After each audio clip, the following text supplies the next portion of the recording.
అరే అది పానకమే టచ్ చేసిన ఇందాక రికార్డ్ చేసి చూస్తా.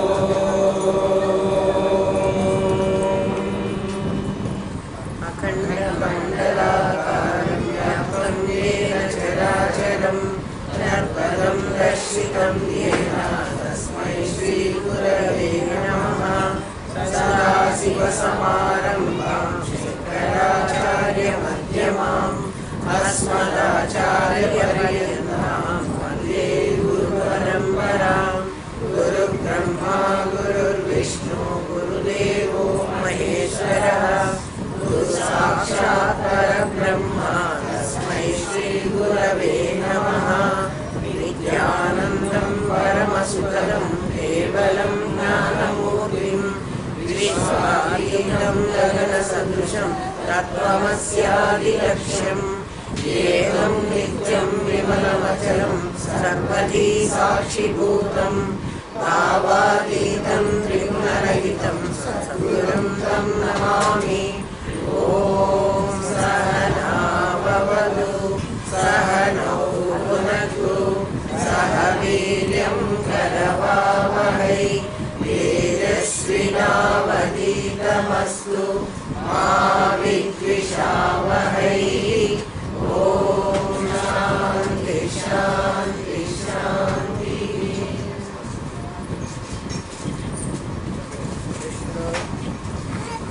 నిన్ననే చెప్పాడు అర్జునుడితో, అర్జున రెండే రెండు ఉన్నాయి, ఒకటేమో దేహి, ఒకటి దేహము.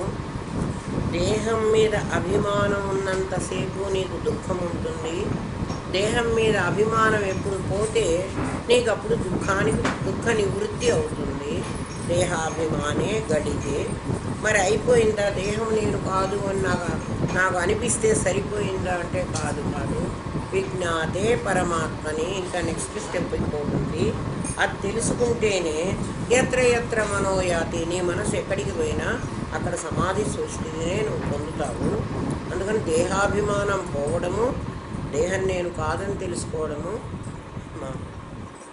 విజ్ఞాతే పరమాత్మని ఆ దేహంలో ఉన్న పరబ్రహ్మ స్వరూపం నువ్వు తెలుసుకోవడం, ఈ రెండు పనులు చెయ్యాలి అన్నాడు. సరే అర్జున అట్లా పక్కకు పెట్టు అంటే ఆత్మ తెలుసుకోవడము, ఆత్మ తెలిసిన వాడు ఎట్లా ఉండాలో చెప్పడం నీకు దాని నుంచి చెప్పాను. ఇప్పుడు లోకానికి దిగొచ్చి లోకవాసన ప్రకారం మనం ఏమేం చేస్తున్నామో నీకు చెప్తాను వినమన్నాడు. లోకవాసన అంటే లోకం ఉన్నది అని నిర్ణయించుకొని లోకంలో మెలిగే తీరుని చెప్తున్నాడు. అందరికీ లోకం సంగతి తెలియదు, ఆత్మ గురించి అందరికీ తెలియదు, లోకం సంగతే తెలుసు. లోకంలో కూడా ఏమో తింటున్నాం, పుడుతున్నాం, పెళ్లి చేసుకుంటున్నాం, సంతానానికి అంటున్నాం, డబ్బులు సంపాదిస్తున్నాం, ఎప్పుడు చచ్చిపోతే అప్పుడు చచ్చిపోతున్నాం, అసలు సంగతి తెలియదు, ఏం తెలియదు. కానీ లోకంలో మనకి ఏదో ఉండడానికి ఒక ధర్మం, ఓ నీతి, ఓ నియమం ఏవో ఉన్నాయి. ఈ ప్రకారమైన చెప్తా వినమంటున్నాడు. ఎట్లా అంటే స్వధర్మమపిచాపేక్ష అపేక్ష నవికంపితుమర్హసి ధర్మ్యాధి యుద్ధాత్ శ్రేయో అన్యత్ క్షత్రియస్య న విద్యతే. ఇక్కడ స్వధర్మమపి చ అవేక్ష, స్వధర్మాన్ని ఆచరించి చూచినట్లయినా అర్జునుడి స్వధర్మం ఏమిటి? అర్జునుడు క్షత్రియుడు. క్షత్రియుడు ఏం చేయాలి? యుద్ధం చేయాలి. ఇది చూసే రష్యాలో ఎవరో మనకి మీ భగవద్గీత ఏం చెప్తోంది, మేము అందరినీ యుద్ధం చేయమని చెప్తోంది, అందరినీ చంపమని చెబుతోంది, అందుకని భగవద్గీత నమ్మకూడదని ఆ మధ్యలో ఒక ఎజిటేషన్ వచ్చింది, మీకు గుర్తుందో లేదు. కానీ అది వాళ్ళకి అర్థం కాలే. ఇక్కడ ఏం చెప్తున్నాడంటే కృష్ణుడు స్వధర్మో నిధనం శ్రేయ పరధర్మో భయావహ. స్వధర్మం ఏమిటి అంటే నీ ధర్మం, క్షత్రియుడిగా నీ ధర్మం యుద్ధం చేయటం. బ్రాహ్మణుడికి 10 మందికి బోధ చేయటం వాడి పని. క్షత్రియుడి ధర్మం యుద్ధం చేసి దేశాన్ని రక్షించడం వాడి పని కదా. వైశ్యుడికి వ్యాపారం చేయటం వాడి పని, వాడి స్వధర్మం అది. శూద్రుడికి వ్యవసాయం చేయటం వాడి పని. వ్యవసాయం చేయటం అంటే వ్యవసాయం అంటే ఏ పనైనా సరే పని. ఇది 4 ధర్మాలకి నిర్ణయించినటువంటి వృత్తులు. ఆ వృత్తిని బట్టే మనకి ఆ కులాలు కూడా వచ్చినాయి. అట్లా ఆలోచించిన అర్జున, నువ్వు క్షత్రియుడు యుద్ధం చెయ్యాలి, నిన్ను రక్షించాలి. ఎందుకంటే నీకు నీ వాళ్ళకి తిండి పెట్టడానికి మరి పరరాజ్యంలో నీకు తిండి ఎట్లా జరుగుతుంది? కాబట్టి నువ్వు అట్లయినా కూడా నువ్వు యుద్ధం చేయవలసిన వాడివే. స్వధర్మోపి చావేక్ష్య, స్వధర్మం ప్రకారం చూసినా నీకు యుద్ధం తప్పనిసరి. ఇప్పుడు నేను యుద్ధం చేయను అనకూడదు. ఇంకొకటి ఏమిటంటే అవికంపితుమర్హసి, నువ్వు వణుకుతున్నావు, నా చేతిలో బాణాలు ధనుర్బాణాలు జారిపోయినాయి అంటున్నావు, నీకు భయం పుట్టింది అంటున్నావు, ఏడుస్తున్నావు.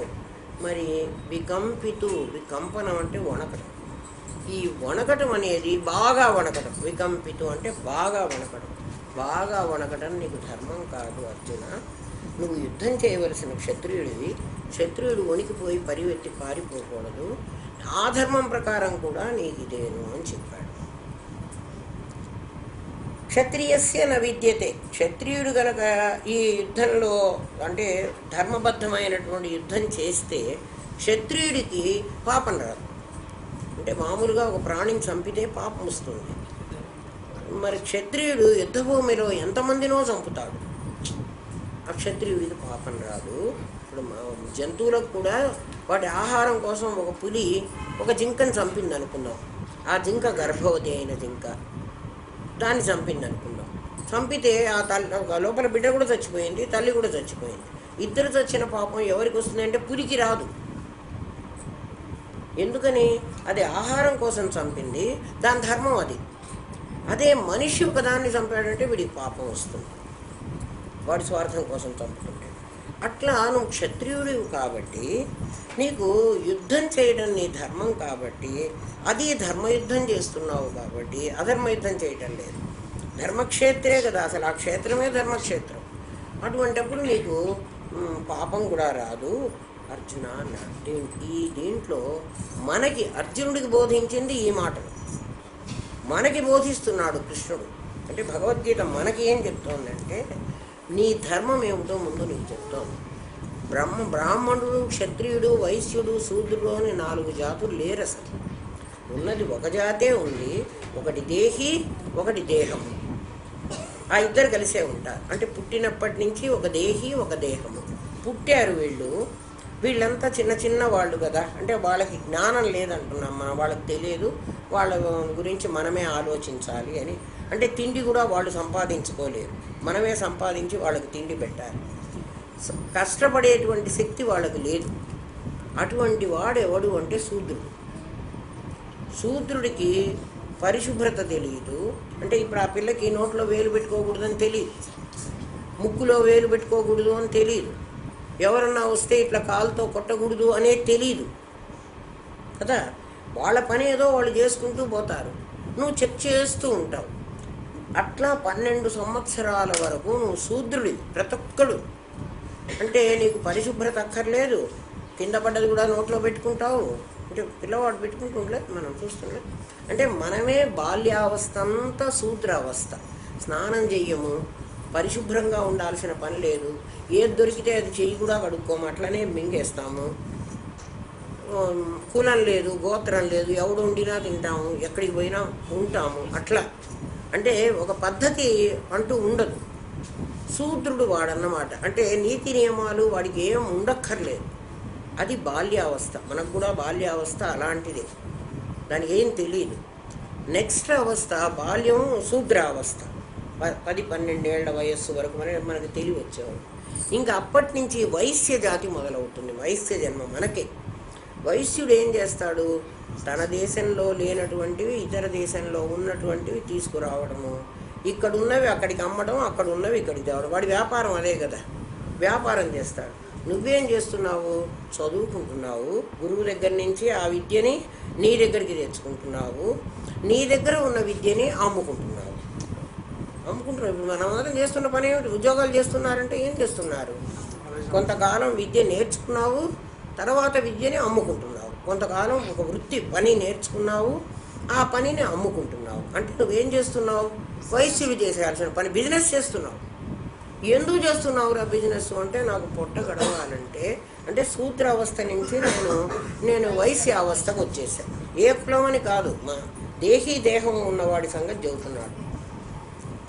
అంటే వైశ్యుడు అయిన తర్వాత నువ్వు నెక్స్ట్ ఏం కావాలి? క్షత్రియుడివి కావాలి.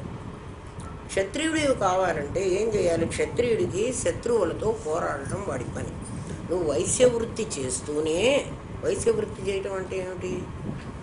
నీ చదువుని అమ్ముకోవాలి, నీ బ్రెయిన్ నమ్ముకోవాలి, డబ్బులు సంపాదించుకోవాలి. ఆ సంపాదించుకున్న సంపాదనతో వైశ్యుడు ఏం వాడు కుటుంబాన్ని పోషించుకోవాలి. ఆ పనే మనం చేస్తున్నాం. అంటే శూద్రుడి నుంచి వైశ్యుడి వరకే మనం వచ్చాం. ఇంకా 2 స్థితులు మనం ప్రమోషన్లు తెచ్చుకోవటం లేదు ప్రతివాడు. ఇంకా ఆ తర్వాత చచ్చిపోతున్నాడు. అంటే శూద్రుడుగాను వైశ్యుడుగాను ఉంటున్నాడు ప్రతివాడు. వీళ్ళు ఏమవుతారు? 30 మార్కుల తెగలో పడతారు, అంతే కదా. వాడికి ఇంకా అంతకంటే ఏం లేదు. ఇక్కడి నుంచి నువ్వు క్షత్రియుడు కావాలి. క్షత్రియుడు ఏం చెయ్యాలి అంటే, నీకు శత్రువులు ఎవరో ముందు చూడు. నీకు శత్రువులు ఎవరున్నారు? కామ, క్రోధ, లోభ, మోహ, మద, మాత్సర్యం అని శత్రువులు. అంతకంటే ఇంకా మించిన శత్రువులు ఎవరు? అహం మమ. ఇప్పుడు వీడు చెప్తున్నాడే రంజిత్ కూతురు చేసింది అని అంటాడు అని. అంటే రంజిత్ వాడికి ఒక కూతురు ఉంది. ఆ కూతురు ఏదైనా చేస్తే వీడికి ఒక అపఖ్యాతి వస్తుంది. మమే అది. నీకు తెలియకుండానే మోహం ఉంటుంది, చాలా వెంటపడుతుంది. దాన్ని జయించడం అంత తేలిక కాదు. ప్రతి చోట కూడా ఆ పొజెసివ్నెస్ అంటే ఏమిటి? తనని తాను ప్రొటెక్ట్ చేసుకుంటే పర్వాలేదు, తనది అన్న వాళ్ళని ప్రొటెక్ట్ చేస్తూ ఉంటాడు వాడు. జీవుడి లక్షణం. రంజిత్ వాడు ఒకడు కాదు, నేను ఎవడే మీకు అర్థం కావాలని వాడు చెప్పాను అంతే. అంటే ఎంతసేపు నా పిల్లలు తప్పు చేయలే, వాడు తప్పు చేశాడు. ప్రతివాడు కూడా వాడేం చేయలేదట, ఆ తప్పుని ఎవరి వాడి మీద చూపించడమే వీడి పని. ఇప్పుడు నువ్వు క్షత్రియుడు అయినట్టయితే ఎవడు శత్రువు? ఇప్పుడు నాకు ఎవడు ఈ మమకారాన్ని కలిగించడానికి నాకు శత్రువుగా ఉన్నాడు అనేది నువ్వు ఆలోచించి ఆ శత్రువు మీద యుద్ధం చేయాలి. అంటే యుద్ధం ఎప్పుడూ అంతర్యుద్ధం నీకు జరుగుతూనే ఉండాలి. జరుగుతున్నప్పుడు మాత్రమే నువ్వు క్షత్రియుడు అవుతావు. నువ్వు ఇంకా వైశ్యుడి స్థితిలోనే ఉన్నావు, శూద్రావస్థ దాటావు. ఇప్పుడు నువ్వు అపరిశుభ్రంగా వెళ్ళి బజార్ నుంచి తిరిగి వచ్చి గబగబా వంటింటావు దూరి ఏముంటే అది నోట్లో వేసుకొని పొక్కవు, తినవు కదా. ఒరే కాళ్ళు కడుక్కోవాలి, చేతులు కడుక్కోవాలి, నీకు నియమం ఉంది, ఓ ప్లేట్ పెట్టుకోవాలి కదా. లేకపోతే ఉన్నది ఉన్నట్టుగా మింగేస్తావు. ఎవడన్నా తింటూ ఉంటే వాడి చేతిలో ఇంత తీసుకొని నువ్వు కూడా తింటావు. అంటే ఎంగిలి మంగళం అలాంటివి ఏమీ ఉండవు శూద్రావస్థలో. నువ్వు వైశ్యావస్థకు వచ్చి కొంత విద్య నేర్చుకున్నావు, నువ్వు ఏదన్నా విద్యాధనమే అది కూడా సంపాదించుకున్నావు, ఆ ధనాన్ని వినియోగిస్తున్నావు, దాన్ని క్యాష్గా మార్చుకుంటున్నావు, ఆ డబ్బులతో నువ్వు సంసారం గడుపుకుంటున్నావు. దాంతో అయిపోలేదు, అంతఃశత్రువులతో యుద్ధం చెయ్యాలి. యుద్ధం చేయవలసిన అవస్థ అంటే ఇప్పుడు అర్జునుడు ఏజ్ ఎక్కడిది అంటే, అర్జునుడు బాల్యం అయిపోయింది, విద్యార్థి దశ అయిపోయింది, పెళ్ళి అవన్నీ చేసేసుకున్నాడు, పిల్లల్ని కనేశాడు, అంటే క్షత్రియ అవస్థ అయిపోయింది. ఇప్పుడు అర్జునుడు యుద్ధభూమిలోకి వచ్చింది క్షత్రియ అవస్థకి, వైశ్య అవస్థ అయిపోయింది. అర్థం అవుతుందా? ఇప్పుడు అట్లా చూసినా అర్జున నువ్వు ఇప్పుడు క్షత్రియుడివి, నీ కులం ప్రకారం చూసినా నువ్వు క్షత్రియుడివి. క్షత్రియుడికి ఇది పనికిరాదు. తర్వాత ఈ యుద్ధం చేసి అంతఃశత్రువులందరినీ జయించిన తర్వాత నువ్వేమవుతావు? బ్రహ్మజ్ఞానం పొంది బ్రాహ్మణుడు అవుతావురా. అట్లా ప్రతి ఒక్కడికి ప్రమోషన్ పొందేటువంటి అవకాశం పరమాత్మ ఇచ్చాడు. వాళ్ళు బ్రాహ్మణులు, వీళ్ళు క్షత్రియులు, వీళ్ళు శూద్రులు, ఇవన్నీ మనం పెట్టుకున్నటువంటి కులాలు. దాంట్లో నుంచి మనం బయటికి రాలేకపోతున్నాం. నీవెవరో ముందు నీకు తెలిస్తే నీ కులంలో నుంచి నీకు ఎలివేట్ అయ్యేటువంటి అవకాశం ఉంది. ఆ శత్రువులతో పోరాడేటువంటిది స్వధర్మానుకూలం. ఇప్పుడు ఇది స్వధర్మం ఏమిటి అంటే నీ కులధర్మం కాదు అర్జున. స్వధర్మం దేహి ధర్మం, పరధర్మం దేహధర్మం. దేహానికి ధర్మం ఉంది. దేహానికి ఎవరున్నారు? దేహానికి భార్య ఉంది, దేహానికి తల్లి ఉంది, దేహానికి కొడుకున్నాడు, దేహానికి ఇల్లుంది, దేహానికి కులం ఉంది, దేహానికి స్టేటస్ ఉంది. చూడండి, ఇవన్నీ దేహానికి. దేహికి ఎవ్వరు లేరు. వాడికి కులం లేదు, వాడికి గోత్రం లేదు, వాడికి మతం లేదు, వాడికి నా వాళ్ళు లేరు, వాడికి పరాయి వాళ్ళు లేరు. వాడొక్కడే ఉన్నాడు. అందరిలో కూడా వాడే ఉన్నాడు. ఇంకా వాడే కులం వాడైతే అందరూ ఆ కులం వాడి. ఎందుకని? ఇందాకే చెప్పాడు కదా, దేహే నిత్యమవధ్యోయం దేహే సర్వస్య. అన్ని దేహాల్లో కూడా వాడొక్కడే ఉంటున్నాడు. ఎవరు అర్థం అవుతున్నదా? అన్ని దేహాల్లో వాడొక్కడే ఉంటున్నాడు. వీడి ఏ కులం ఉంటుందో అవన్నీ దేహాలు అదే కులమే. ఇంకో కులం ఉండడానికి వీల్లేదు, అన్ని దేహాలు కూడా. అట్లా చూసిన అర్జున, నువ్వు ఇప్పుడు క్షత్రియ స్థితిలో ఉన్నావు, నెక్స్ట్ నువ్వు బ్రాహ్మణుడివి కావాలి. ఎప్పుడు బ్రాహ్మణుడు అవుతావు? యుద్ధం చేసి శత్రువులను జయించి. నీ శత్రువులు ఎవరు? నీ శరీరం అంతా నీ శత్రువులే, నీ ఇంద్రియాలు నీ శత్రువులే, నీ దేహభావనే నీకు శత్రువు. దేహం ఉందన్న భావనే నీకు శత్రువు. దాన్ని ఓడించి నువ్వేమవ్వాలి? దేహి అవ్వాలి. దేహివైతే నువ్వు బ్రాహ్మణుడివి అవుతావు. అంటే బ్రహ్మజ్ఞానం నీకు కలిగింది. బ్రహ్మజ్ఞానం అంటే ఏమిటి? నువ్వు దేహివి. ఆ దేహి జీవుడు బ్రహ్మైవ నా పరహ ఇతరం కాదు అనేటువంటి స్థితి నువ్వు సంపాదించుకున్నప్పుడే నువ్వు బ్రాహ్మణుడు అవుతావు. మరి ఇప్పుడు నువ్వు బ్రాహ్మణుడివి కాదా? బ్రాహ్మణులందరూ బ్రాహ్మణులు కాదా? వాడు బ్రాహ్మణులు కాదు. వీళ్ళ పూర్వీకులు ఎవరో బ్రాహ్మణులు అయ్యి ఉంటే వాళ్ళ వంశంలో వీళ్ళు పుట్టారు. అటువంటి వాళ్ళని బ్రహ్మ బంధువులు అనాలి, అంతేగాని వీళ్ళు బ్రాహ్మణులు కాదు. వీళ్ళు బ్రహ్మ బంధువులు. నువ్వు నీకై నువ్వే వైశ్యుడివి. ఎవడో సంపాదిస్తే నువ్వు తింటలే. నీ విద్యను నువ్వు ఈరోజు కూడా వ్యాపారం అంగడికి పెట్టి అమ్ముకుంటున్నావు. నువ్వు తెల్లవారులేదు ఆఫీసు పోతున్నావు అంటే ఏం చేస్తున్నావు? నీ బ్రెయిన్ అమ్ముకుంటున్నావు. ఒకడు బ్రెయిన్ అమ్ముకుంటాడు, ఒకడు చేతులు అమ్ముకుంటాడు, ఒకడు కాళ్ళు అమ్ముకుంటాడు కదా. ఒకడు నోరు అమ్ముకుంటాడు, ఒకడు చెవులు అమ్ముకుంటాడు. తద్వారా ఏదో సంపాదిస్తున్నావు నువ్వు. బ్రాహ్మణుడు ఒక్కడు, వాడు బ్రాహ్మణుడు కాకుండానే నేను బ్రాహ్మణుడిని అని చెప్పుకుంటున్నాడు. వాడికి బ్రహ్మజ్ఞానం ఎవరిని? ఎంతమంది బ్రాహ్మణుడికి బ్రహ్మజ్ఞానం ఉందిరా? లేదు కదా. అట్లా చూసిన అర్జున, నీ అంతఃశత్రువులతో నువ్వు యుద్ధం చేయవలసినటువంటి సమయం ఇప్పుడు వచ్చింది.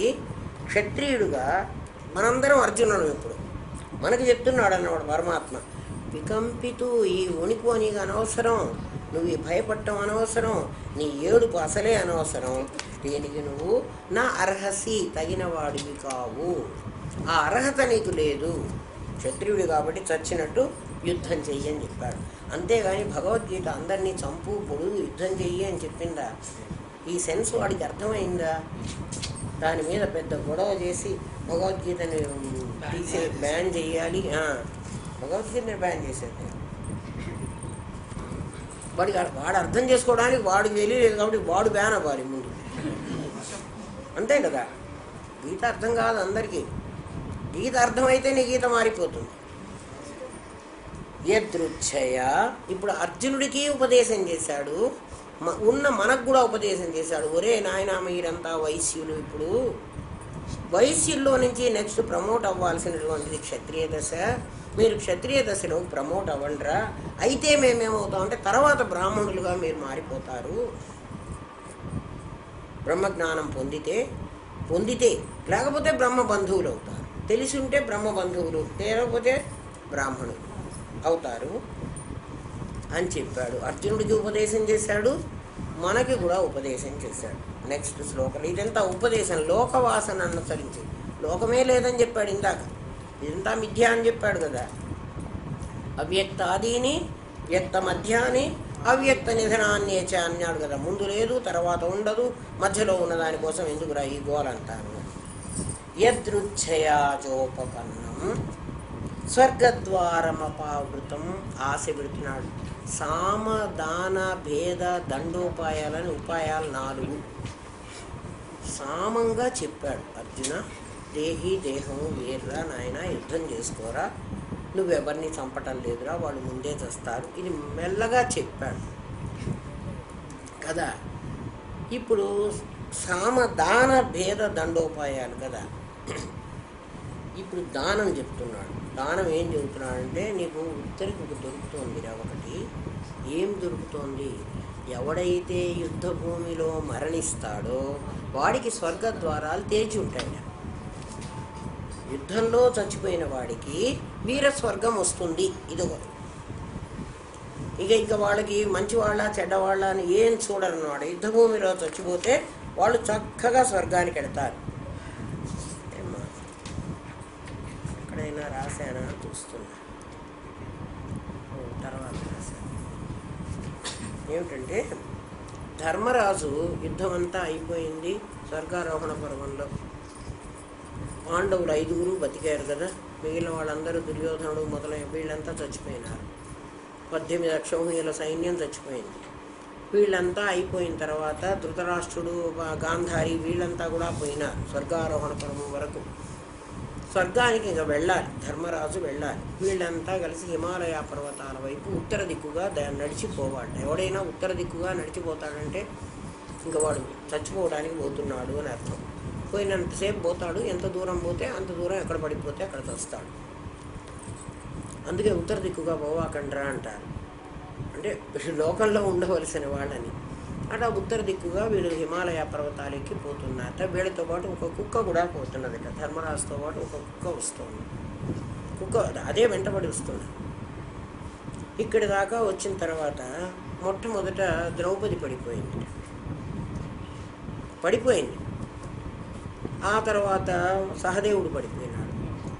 ఒక్కొక్కడికి చెబుతున్నాడు భీముడు, అన్నయ్య ద్రౌపది పడిపోయింది. సరే పడిపోతే పడిపోయింది, మనం పోదాం అన్నాడు. ఇంకా ఆమెను ఏం చేయలే, ఆమెను వదిలేశారు. ఇంకా వెనక్కి తిరిగి చూడకూడదు. ఉత్తర దిక్కుకు ప్రయాణం చేసిన వాడు ఇక వెనక్కి తిరిగి చూడకూడదు, అట్లా పోతూ ఉండాలి. రాముడు కూడా సరయూ నదిలోకి అట్లా ఉత్తర దిక్కుకు ప్రయాణం చేసి నడుచుకుంటూ వెళ్ళిపోయాడు కదా, అదే రామావతారం అయిపోవడం. అట్లా వెళ్ళాలి, వెనక్కి తిరిగి చూడకూడదు. ఎవరన్నా చచ్చిపోని ఎవరన్నా ఉండని ఇక వెనక్కి తిరగకూడదు, ముందు వెళ్ళిపోతూనే ఉండాలి. సహదేవుడు పోయినాడు అన్నయ్య అన్నట్ట. అట్లాగా పోయినాడా, పోనీలే అన్నట్టు. ఇంకా కొంచెం పోయిన తర్వాత నకులుడు పడిపోయాడు. పడిపోతే ఇంకా కొంచెం పోయిన తర్వాత నీకు చాలా ఇష్టమైనటువంటి అర్జునుడే పడిపోయినాడు. అయినా కూడా ధర్మరాజు పోతూ ఉన్నాడు. ఈ కుక్క వెంట ఉండి వింటూ ఉంది. ధర్మరాజు వెనక్కి తిరుగుతాడా చూస్తాడా అని చూస్తూ ఉంది. అలా వెళ్ళిపోయినాడు. ఇక భీముడు, అన్నయ్య నేను కూడా పడిపోతున్నాను, అయిపోయింది నా పని కూడాను అన్నాడు. అయినా కూడా ధర్మరాజు ఏం మాట్లాడినట్టుగా వెళ్ళాడు. ఆ తీరా వెళ్ళిన తర్వాత స్వర్గం నుంచి ఒక విమానం వచ్చింది. ధర్మరాజా నువ్వు రా స్వర్గానికి అని చెప్పి విమానం వచ్చింది. నా తమ్ముళ్ళందరూ పడిపోయినారు, నా భార్య కూడా పడిపోయింది, ఈ కుక్క ఒక్కటి పడిపోలేదు, మరి ఇది ఏం పుణ్యం చేసిందో. వాళ్ళందరూ ఏవేవో పాపం చేసి ఉంటారు, ఒక్కొక్క చిన్న చిన్న పాపం వాళ్ళు చేసి ఉన్నారు. వీళ్ళు పడిపోయినారు. యుద్ధభూమిలో చావలేదు కదా వీళ్ళెవరు. మరి ఈ కుక్క నాతో బతికి వచ్చింది ఇప్పటి వరకు, అందుకని ఈ కుక్కను కూడా ఎక్కిస్తే నేను విమానం ఎక్కుతాను అన్నట్ట ధర్మరాజు. కుక్క రావడానికి వీలు లేదు, మనుషులు రావచ్చు, కానీ నువ్వు బొందితో ఆ స్వర్గానికి వచ్చేవాళ్ళు ఎవ్వరు లేరు, ఈ కుక్కని మేము తీసుకురా. అయితే కుక్కని రానియకపోతే నేను కూడా రాను అన్నట్ట ధర్మరాజు. నేను కూడా రాక్కర్లేదు, నా ధర్మం ప్రకారం ఇది నాతో వచ్చింది, అంటే నేను ఎక్కడి వరకు వచ్చానో అక్కడి వరకు వచ్చిందంటే ఇది నా అంత పుణ్యం చేసే ఉండాలి, లేకపోతే వాళ్ళంతా పాపం చేసి వెనక చచ్చిపోయినారు కదా, పడిపోయినారు కదా అని అంటాడు. అనేటప్పటికి కుక్కని రానియమన్నారు కదా, కుక్క రాకపోతే నేను కూడా రానన్నాడు. వెంటనే ధర్మరాజు, ఆ కుక్క యమధర్మరాజు, నాయనా నువ్వు నీ ధార్మికతకు అనుకోవడానికి నేను కుక్కగా వచ్చాను, నువ్వు చాలా ధర్మం గలవాడివి, ఎందుకంటే వెనక్కు తిరగలేదు, నేను చూస్తూనే ఉన్నాను, నేను కుక్కను కాదు అని ఆ యమధర్మరాజు ధర్మరాజుని వెంట పెట్టుకొని స్వర్గానికి తీసుకెళ్తూ ఒకసారి నరకం చూపించి తీసుకెళ్ళాడు. నరకానికి వెళ్ళారు. నరకంలో చూస్తే అక్కడ వీళ్ళ వాళ్ళందరూ ఉన్నారట. ఎవరు? భీముడు, అర్జునుడు, నకుల సహదేవులు, ద్రౌపది, వీళ్ళంతా ఉన్నారట. ఇదేమిటి మా వాళ్ళంతా ఎక్కడున్నారు అన్నట్ట. ఎందుకంటే తన వాళ్ళంటే చాలా పుణ్యాత్ములు, వాళ్ళంతా పుణ్యం చేసుకుని ఉంటారు, స్వర్గంలో ఉంటారని అనుకుంటున్నాడు. చచ్చిపోయినా కూడా వాళ్ళంతా స్వర్గానికి పోయి ఉంటారని, వీళ్ళంతా నరకంలో ఉన్నారు. ఇప్పుడు తను నరకానికే వచ్చాడు. అంటే వీరందరూ ఒక్కొక్కళ్ళు ఒక్కొక్క తప్పు చేశారు. అందుకని ఈ ద్రౌపదికిట 5 వీళ్ళు భర్తలు ఉన్నప్పటికీ 6వ భర్తగా కర్ణుడు కావాలి అని మనస్సులో ఉండిట. వాడైతే రాజు, వీళ్ళు రాజులు కాదు, బ్రాహ్మణ పిల్లలు కదా వీళ్ళు, తను పెళ్లి చేసుకునేప్పటికీ ఆమె మనస్సులో ఉందిట. ఆ మనస్సులో ఉంది కాబట్టి అది ఆవిడ పాపం చేసినట్టే. అట్లా ఒక్కొక్కడు ఒక్కొక్క పాపం చేశాడు. ధర్మరాజా నువ్వు కూడా గురువుగారిని చంపడం కోసం అశ్వత్థామ హతహ అన్నావు, తర్వాత కుంజరహ అన్నావు, కానీ అశ్వత్థామ చచ్చిపోయినాడు అనేటప్పటికీ అశ్వత్థామ చనిపోయినాడు అనేటప్పటికీ ఆ ఉన్న ఒక్క కొడుకు చస్తే ఇక నాకెందుకు అనవసరం ఈ ఆస్తి ఇదంతా అని ద్రోణుడు అది అస్త్ర సన్యాసం చేస్తాడు. వాడి కోసమే, ఆ పిల్లవాడి కోసమే ద్రోణుడు వీళ్ళని కనిపెట్టుకొని ఉన్నాడు. అలాంటి పాపం నువ్వు కూడా చేశావు, అందుకని నువ్వు కూడా నరకానికి రావాల్సి వచ్చింది అని చెప్పాడు. తర్వాత స్వర్గానికి తీసుకెళ్ళాడు. తీసుకెళితే అక్కడికి వెళ్ళేటప్పటికి దుర్యోధనుడు వాళ్ళంతా ఉన్నారు స్వర్గంలో. ఇదేమిటి వీడు ఇంత దుర్మార్గుడు, వీడిని స్వర్గానికి తీసుకొచ్చారు అని అడిగాట ధర్మరాజు. నీకు ఇంకా నీ బుద్ధి పోలేదు. భూలోకంలో అయితే మీకు పాపం చేసినవాడు పుణ్యం చేసినవాడు అట్లా ఉంటారు. స్వర్గానికి వచ్చాడు అంటే వాడు ఖచ్చితంగా పుణ్యం చేసినవాడు. యుద్ధంలో మరణించిన వాడికి వేరే స్వర్గం కదా. వాళ్ళంతా యుద్ధంలో వచ్చారు, కౌరవులందరూ యుద్ధంలో మరణించారు. ఇంకా వాళ్ళకి అదే క్వాలిఫికేషన్, వాళ్ళంతా స్వర్గంలోనే ఉంటారు, వాళ్ళు అసలు నరకానికే పోలేదు. ఈ సంగతిని ఇక్కడ చెప్తున్నాడు కృష్ణుడు అర్జునుడికి. అర్జున, నువ్వు ఆలోచించు, యాదృచ్ఛయా చోపపన్నం. నువ్వెంత దుర్మార్గుడివైనా యుద్ధంలో మరణించిన వాడికి యాదృచ్ఛం, నువ్వు అనుకోకుండానే, నువ్వు కోరకుండానే, యదృచ్ఛాలాభ సంతుష్టో అని నువ్వు కోరకుండానే నీకు స్వర్గం వస్తుంది. స్వర్గద్వారం అపావృతం, స్వర్గం వాకిళ్ళు తెరిచి వెల్కమ్ చెప్తూ నీకు రెడీగా పెడతారు. యుద్ధంలో ఒకవేళ మరణిస్తే, అర్జునుడు ఏమనుకున్నాడు, యుద్ధంలో చావనన్నాడు, తను చావడట, వాళ్ళని చంపుతాడట. నువ్వు ఒకవేళ చచ్చిపోతే నువ్వు వణకక్కర్లే, భయపడక్కర్లేదు. భయం ఎందుకు పడతాడు ఆ మనిషి? తను చస్తానేమోనని భయం, నేను చచ్చిపోతానేమోనని భయం కదా. ఈ శరీరం పోతుందని భయం, అంతకంటే ఏం భయం లేదు. యాదృచ్ఛయాచోపపన్నం, నీకు అనుకోకుండా లభిస్తోంది, నువ్వు కోరకుండా లభిస్తుంది. ఏమిటి అంటే స్వర్గం. స్వర్గద్వారమపావృతం సుఖిన క్షత్రియా పార్థ. అక్కడ ఇది సుఖమైనటువంటి మార్గం రా క్షత్రియుడికి. క్షత్రియుడు అంటే యుద్ధభూమిలోనే చావాలి, వాడు ఎప్పుడూ కూడా ఇంట్లో చావకూడదు. అటువంటిది ఇటువంటి యుద్ధమీదృశ్యం, ఇటువంటి యుద్ధంలో పార్థ లభంతే, నీకు లాభిస్తుంటే, నీకు దొరుకుతుంటే, స్వర్గద్వారాలు ఓపెన్ చేసి నిన్ను రారా నాయన నీకు వెల్కమ్ చెప్తూ ఉంటే, నువ్వు ఇక్కడికి వెళ్లకుండా ఎందుకుంటావుగా? భయపడతావు, యుద్ధం చెయ్యనంటావు, పారిపోతానంటావు, ఎక్కడో అడుక్కుని తింటానంటావు, మాకు అడుక్కోవడం అలవాటే కదా అంటావు. అడుక్కోవడం అలవాటు కదా వీళ్ళకి. ఎక్కడ అడుక్కున్నారు? ఏకదిక్కపురంలోనూ అడుక్కున్నారు. 12 ఏళ్ళు అడవుల్లో ఉన్న రోజుల్లో కూడా అడుక్కునే తిన్నారు. వీళ్ళకి ఎవరో ఋషుల మహర్షుల దగ్గరికి వెళ్ళి పెట్టించుకొని ఆ తిండి తిని పర్ణశాలలు కట్టుకుని అక్కడ కదా బతికారు. కాబట్టి భిక్షకన్నం తింటాం మీకు అలవాటు కాబట్టి మేము అట్లాగే పోతాము, నాకు ఈ రాజ్యం వద్దు, ఈ సంపాదించుకున్నటువంటి సంపాదన వద్దు అంటున్నావు అర్జున. నీకు ఊరికే స్వర్గ సుఖాలు వస్తాయిరా, నువ్వు యుద్ధం చెయ్యి అన్నాడు. యుద్ధం చెయ్యమని చెప్పడము సామధాన భేద దండోపాయాల్లో ఒక ఉపాయంగా చెప్పాడు. కానీ నిన్ను బలవంతంగా వాళ్ళు ఏమన్నారంటే ఉగ్రవాదం వైపు మన వాళ్ళని ప్రోత్సహించి ప్రవోక్ చేసి పంపిస్తున్నారు, అట్లా చెప్పలేదు కృష్ణుడు అర్జునుడికి. ఇది దానం. దానం ఏమిటి అంటే నీకు గిఫ్ట్ వస్తోంది. ఏమిటి గిఫ్ట్? స్వర్గం ఫ్రీ, నువ్వేం కష్టపడక్కర్లే, యుద్ధభూమిలో చచ్చిపోతే చాలు. అథ చేత్స్వమిమం ధర్మ్యం సంగ్రామం న కరిష్యసి తతస్త్వ ధర్మం కీర్తించ హిత్వా పాపమవాప్స్యసి. ఇంకోటి ఏమంటున్నా అంటే అథ చేత్ ఇమం ధర్మ్యం అర్జున, నీకు ఇది ధర్మం కూడాను. ఎందుకు ధర్మం అంటే ఇదివరకు ఎప్పుడో పాశుపతాస్త్రం సంపాదించాను, అదేదో సురపతి నెదిరించి రణాన పశుపతి మురిపించి రణానను ఏదో పాట ఉంది. సాటి లేని వీరుడన్న ఖ్యాతి పొందావు నువ్వు అర్జున. ఎప్పుడో దేవతలకిట నివాత కవచులు అని రాక్షసులు ఉన్నారు. వాళ్ళు సముద్రంలో దాక్కున్నారు. ఆ దాక్కున్న వాళ్ళని చంపడానికి దేవేంద్రుడికి చేతగాలే. ఎవడైనా సరే ఆ నివాత కవచులనే రాక్షసులను చంపి కనుక వచ్చినట్లయితే వాడికి ఇంద్రాసనంలో సగం ఇస్తానని ఆయన అనౌన్స్ చేశాడు. అర్జునుడు చంపాడు, ఎవరు చంపలేకపోయినారా నివాత కవచులనే రాక్షసులను అర్జునుడు చంపాడు.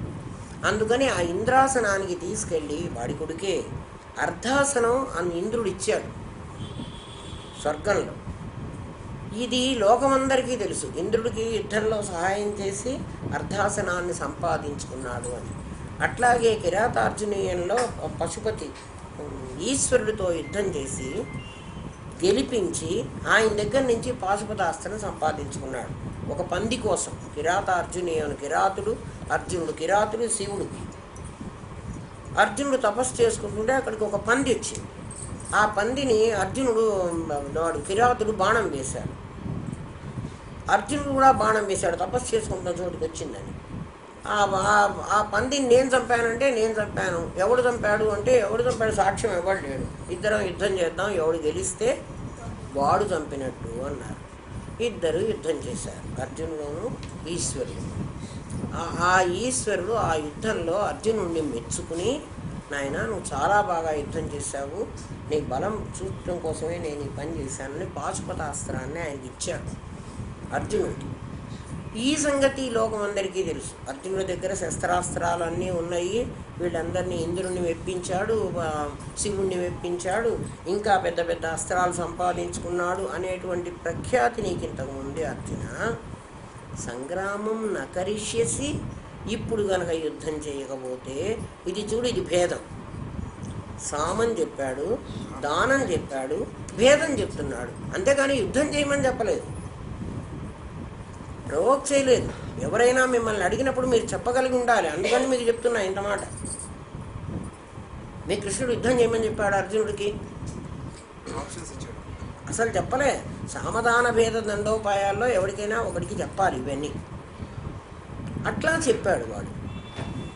అందుకని ఇప్పుడు గనక నువ్వు యుద్ధం చేయకపోతే, నా కరిష్యసి, చేయకపోయినట్లయితే సంగ్రామం, తతస్త్వధర్మం కీర్తించ, అందరూ ఇప్పటి వరకు అర్జునుడు పాశుపతాస్త్రం సంపాదించాడు, నివాత కవచుల్ని చంపి ఇటువంటి గొప్ప శస్త్రాస్త్రాలు సంపాదించాడు, అర్ధసింహాసనం మీద కూర్చున్నాడు, ఇంద్రుడు అర్ధాసనం మీద అని ఇప్పుడు నిన్ను ఎవరైతే పొగిడారో వాళ్ళందరూ ఇప్పుడు అదంతా ఏదో పుచ్చిన విల్లో ఏదో అయి ఉంటుంది, అది వేరగొట్టి ఉంటాడు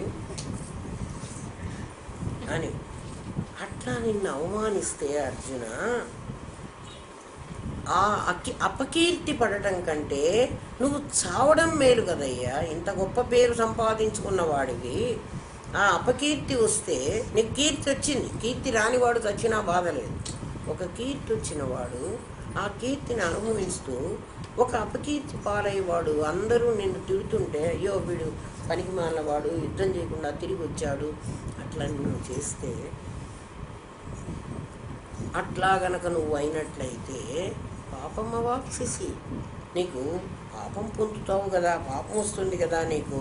ఏమిటి? స్వధర్మాన్ని విడిచిపెట్టాడు అర్జునుడు, తన పరాక్రమం ఉండి కూడా చాతగాని వాడైనాడు అని అంటే దానికంటే మరణమే మేలు కదురా. అంటే అపవాదు పడడం కంటే మరణమే మేలు కదా. ఆ మరణం చచ్చేది ఎట్లాగూ తప్పనప్పుడు, అంటే చెడ్డ పేరు పొంది నువ్వు చావడం కంటే యుద్ధభూమిలో చచ్చావనుకో స్వర్గం వస్తుంది కదా. స్వర్గద్వారాలు తెరిచిపెట్టారు నీకోసం. నువ్వేం చేసావు ఏం చేయలేదని అడగరు, చస్తే చావు. అకీర్తించాపి భూతాన్ని, ఇదంతా బోధే కాబట్టి ఎక్కువ ఇందులో లేదు చెప్పడానికి. అకీర్తించాపి భూతాన్ని కథయిష్యంతి తే అవ్యయ సంభావితస్య చాకీర్తిర్ మరణాదతిరిచ్యతే. అర్జున, ఇప్పుడు పారిపోతావు, పారిపోయిన తర్వాత అందరూ నిన్ను అరే అర్జునుడు చేతకాక పారిపోయినాడని అంటారు.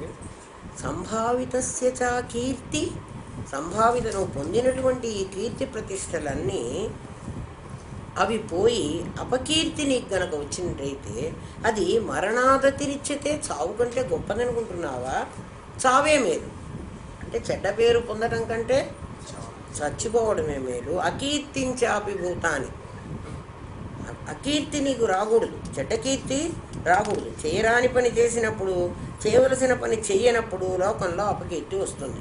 చేయరానిది చెయ్యకూడదు, చేయవలసింది చేయకుండా ఉండకూడదు. నీకు అపకీర్తి రావడానికి రెండే మార్గాలు. ఏది నువ్వు చెయ్యాలో అది నువ్వు చేయకపోతే నీకు అపకీర్తి, ఏది నువ్వు చెయ్యకూడదో అది చేస్తే నీకు అపకీర్తి. అందుకని ఆ అపకీర్తి నీకు మరణం కంటే కూడాను ఘోరమైనటువంటిది. దానికంటే మరణమే మేలు. నువ్వు చావడానికే సిద్ధపడు అని చెప్తున్నాడు. అంటే మరి ఏం చేస్తాడు? ఆ చెడ్డ పేరు నీకు వస్తుంది, తర్వాత అందరు అంటారు నిన్ను. ఇక్కడ అంతరార్థం ఏంటంటే ఇందాక చెప్పాడు కదా, నువ్వు క్షత్రియుడివి అని మనందరికీ చెబుతున్నాడు కదా.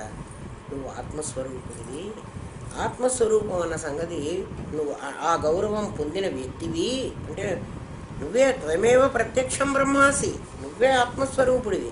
అటువంటి వాడివి ఇంద్రియాలకు మనస్సుకు చిక్కిపోయి అపకీర్తి పాలవడం ధర్మమట్రా. ఇంద్రియాలకు లొంగిపోయినావు కదా, సంసారంలో పడి సస్తున్నావు, ఇది అపకీర్తి కదా. వాటితో యుద్ధం చేయటంలే. నువ్వు తినడం సంపాదించుకోవడం తినడం అంతవరకే బతికావు, నువ్వు యుద్ధమే చేయలే. నువ్వు క్లాసు వినకపోయినా కూడా, నువ్వు వినకపోయినా నువ్వు పరమాత్మవి కదా. నువ్వు దేహివి అని చెప్పాడు కదా. నువ్వు దేహివి అయినప్పుడు ఒక కీర్తి, నువ్వు జీవో బ్రహ్మైవ నా పరహ, జీవుడు పరమాత్మే. అటువంటిప్పుడు నీకు ఆ కీర్తి ఉంది. నువ్వు పరమాత్మవై ఉండి శరీరానికి లొంగిపోయి ఇంద్రియాలకు లొంగిపోయి వాటి వల్ల నువ్వు అపకీర్తి పాలైతే దానికంటే మరణమే మేలు కదా. అందుకంటే చావునన్నా చావు, కానీ నువ్వు పారిపోవాలి. ఇది మనకే చెప్పడం. చాలామంది ఏం చేస్తారంటే అన్ని పనులకు వాళ్ళకి టైం ఉంటుంది, ఆత్మను తెలుసుకోవడానికి టైం ఉండదు. ఎక్కడమ్మా సంసారం చాలా ఉంది. ఏంది సంసారం? ఏం చెయ్యాలా? నువ్వు తినడానికి ఉంది కదా అన్నము. ఎందుకంటే క్షత్రియుడు వైశ్యుడుగా ఉండి సంపాదించుకున్నావు కదా, ఆ పని చెయ్యొద్దని ఏమనలేదు కదా మేము. మిగిలిన టైం నువ్వు దీనికి ఉపయోగించకుండా నా పెళ్ళాం చాలా అందంగా ఉంది, నా కొడుకు ఇంకా బాగున్నాడు, ఏంది నీ పెళ్ళాన్ని నీ పిల్లల్ని చూసుకునేది? అనవసరం కదా. నువ్వు నిత్య నిరంతరం దాంట్లో పడి చస్తున్నావురా. నువ్వు చస్తే నీ పెళ్ళాన్ని నీ వెంట రాదు, నీ పిల్లలు నీ వెంట రారు. నువ్వు ఇంకా సంపాదించలేదని వాళ్ళు తిడతారు.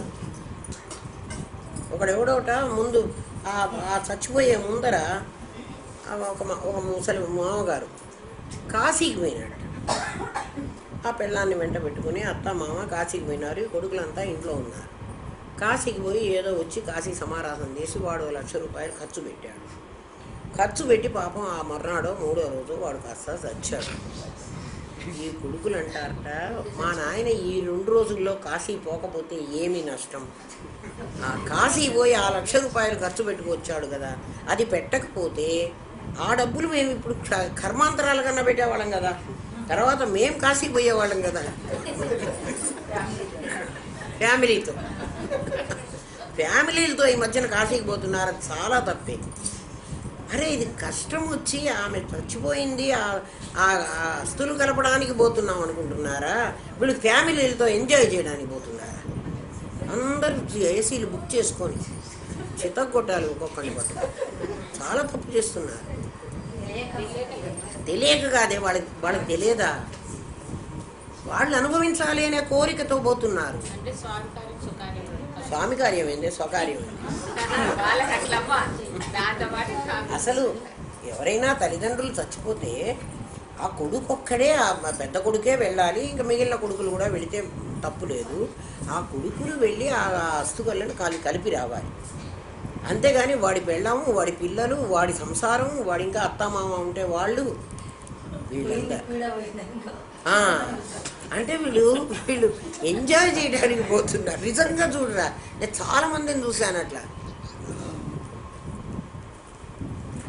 ఆ డబ్బులు కూడా వీడు ఎందుకు ఖర్చు పెట్టాడు? వీడు కాశీ సమారాధన చేసి అనవసరంగా 1,00,000 రూపాయలు ఖర్చు పెట్టాడు, అది కూడా మాకు ఉండి ఉంటే ఆ డబ్బులు కూడా మాకే ఉండేవి అనే కొడుకు కోసం నువ్వు ఇంత అవస్థపడతావుగా. అవస్థపడవా? అయితే కొడుకులకు పెట్టద్దని నేను చెప్తాను. నీ డ్యూటీ లాగా వాళ్ళకి అంతవరకు మోహం పెట్టుకొని చెయ్యవాకండి. మోహం అస్సలు పనికిరాదు. ఎవరి మీద మోహం అక్కర్లేదు. ఉంటారు వాళ్ళు, వాళ్ళకై వాళ్ళు వచ్చారు. ఎవడి కర్మ కొద్దీ వాడు వచ్చాడు, ఎవడి కర్మ అయిపోతే వాడు వెళ్ళిపోతాడు. మన కర్మ కొద్దీ మనం వచ్చాం. మన పని ఏమిటి అని ముందు ఆలోచించు. ఎందుకంటే స్వర్గంలో వీళ్ళని రానియ్యరు మన వెంట. ఇక్కడ నేను ఎవరెవరిని నాకు కావాలి అని వాళ్ళందరినీ నేను అనుకున్నానో వాళ్ళని అక్కడ ఎవరు నో ఎంట్రీ, వాళ్ళకి పాసులు లేవు, వాళ్ళకి వీసాలు లేవు. ఎవడు పోతే వాడొక్కడికే. కర్మానుగో గచ్చతి జీవ ఏకః, ఒంటరిగా పోవాలి అక్కడ. నాకు తోడు ఎవ్వడు రాడు, నేనొక్కడనే పోవాలి.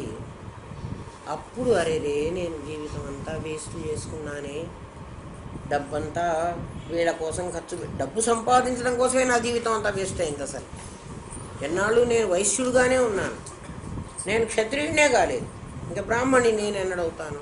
నువ్వు బ్రాహ్మణివి అయితే నీకు జన్మే లేదు. నువ్వు ఆ స్వర్గానికి, ఆ నరకానికి, ఆ యమధర్మరాజు దగ్గరికి, వాడి దగ్గరికి అసలు పోనీ అక్కర్లేదు. గోదావరిలో కుండ పగిలిపోతే గోదావరి నీళ్ళు కుండ నీళ్ళు గోదావరి నీళ్ళలో కలిసిపోతాయి. నువ్వు ఇంకో చోటికి పోయేది ఇంకో వచ్చేది లేదు. అర్జున ఇప్పుడు చూడు, భయాద్రణాదు ఉపరతం మన్యంతే త్వాం మహారథాః ఏషాంచ త్వం బహుమతో భూత్వా యాస్యసి లాఘవం. ఇది కూడా అదే సేమ్. అర్జున, ఇప్పటి వరకు మహారథులందరూ అర్జునుడు అవతల ఎదురుగా యుద్ధభూమిలో ఉన్నాడు అంటే భయపడి చచ్చారు. అమ్మో, పెద్ద పెద్ద మహారథులు, అతిరథులు, అర్ధరథులు అని వాళ్ళ కేటగిరీస్ అన్నమాట. వాళ్ళందరూ ఇన్ని రోజులు అర్జునుడు అవతల ఎదురుగా కనపడుతున్నాడు అంటే అమ్మో మని చంపేస్తాడేమో అని భయపడుతున్నారు. అటువంటి వాళ్ళు ఇవాళ అర్జునుడు పారిపోయినాడు అని తెలిసిందనుకో వాళ్ళకి, ఇంక నీ సైన్యాన్ని ఒక్క నిమిషంలో అట్లా పట్టేస్తారు.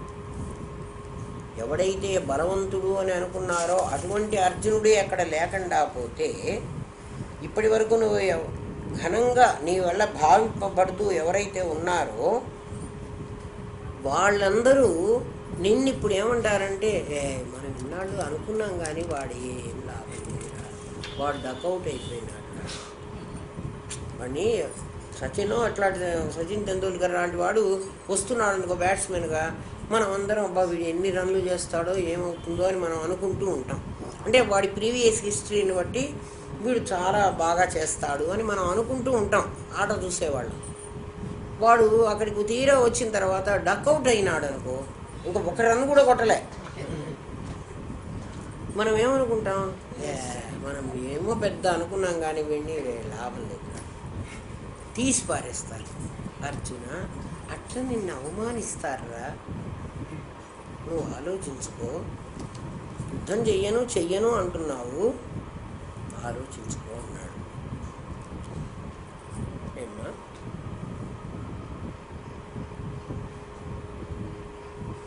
అవాచ్యవాదాంశ్చ, అవాచ్యవాదము, అవాచ్యము అంటే తిట్లు, అవాచ్యం అంటారు. అంటే పలకకూడనటువంటి మాటలు. వాచ్యము అంటే పలికేవి, అవాచ్యము అంటే పలకకూడనివి, అంటే అన్పార్లమెంటరీ లాంగ్వేజ్.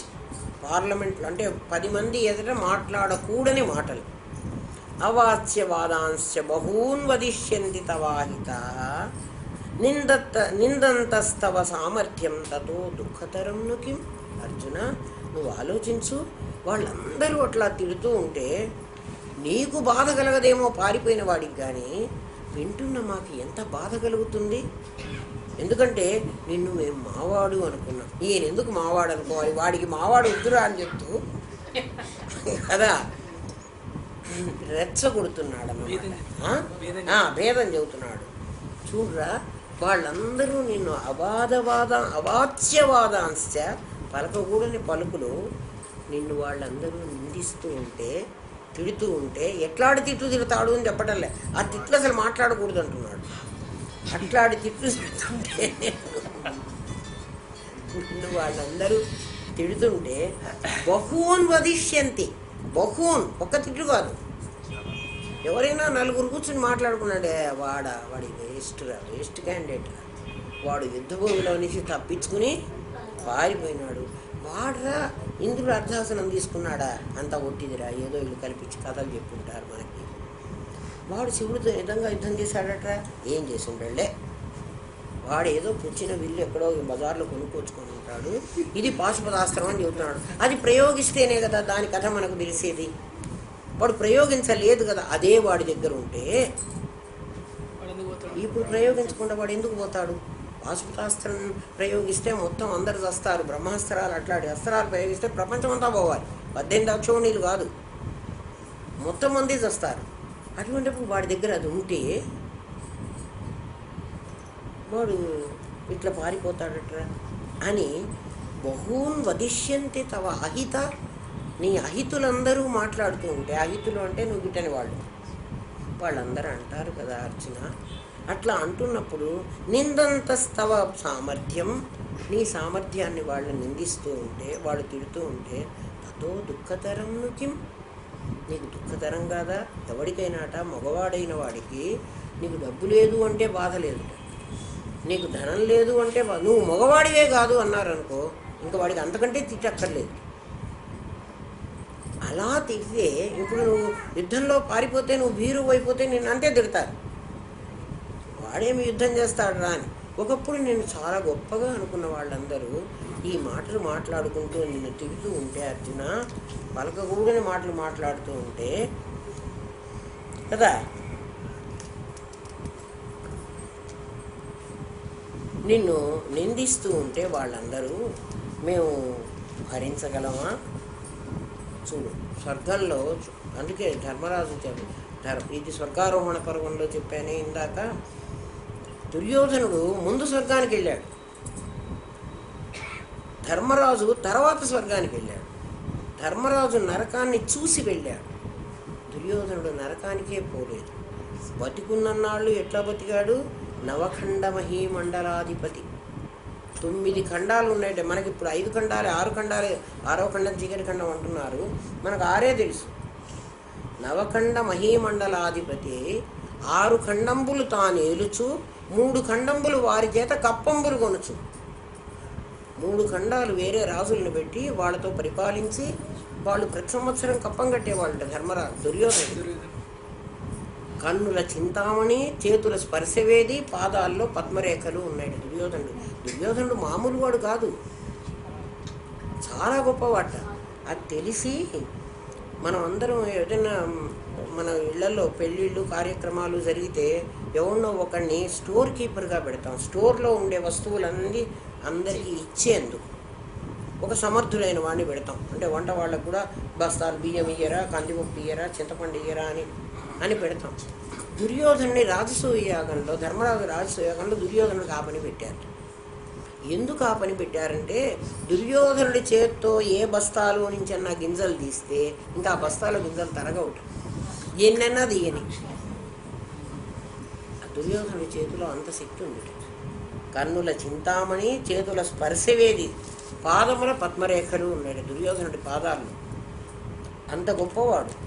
అయితే ఏముంది, మరి ఈ చెడ్డ బుద్ధి ఉండడం వల్ల అట్లా పడిపోయినాడు. అయినా యుద్ధంలో వచ్చాడు కాబట్టి స్వర్గానికి పోయినాడు. ఆలోచించుకో అర్జున, దుర్యోధనుడు చెడ్డవాడు అంటున్నాడు, వాడు స్వర్గానికి పోతున్నాడు. ఎందుకంటే వాడు యుద్ధం పోతున్నాడంటే ఇప్పుడు పోతాడు.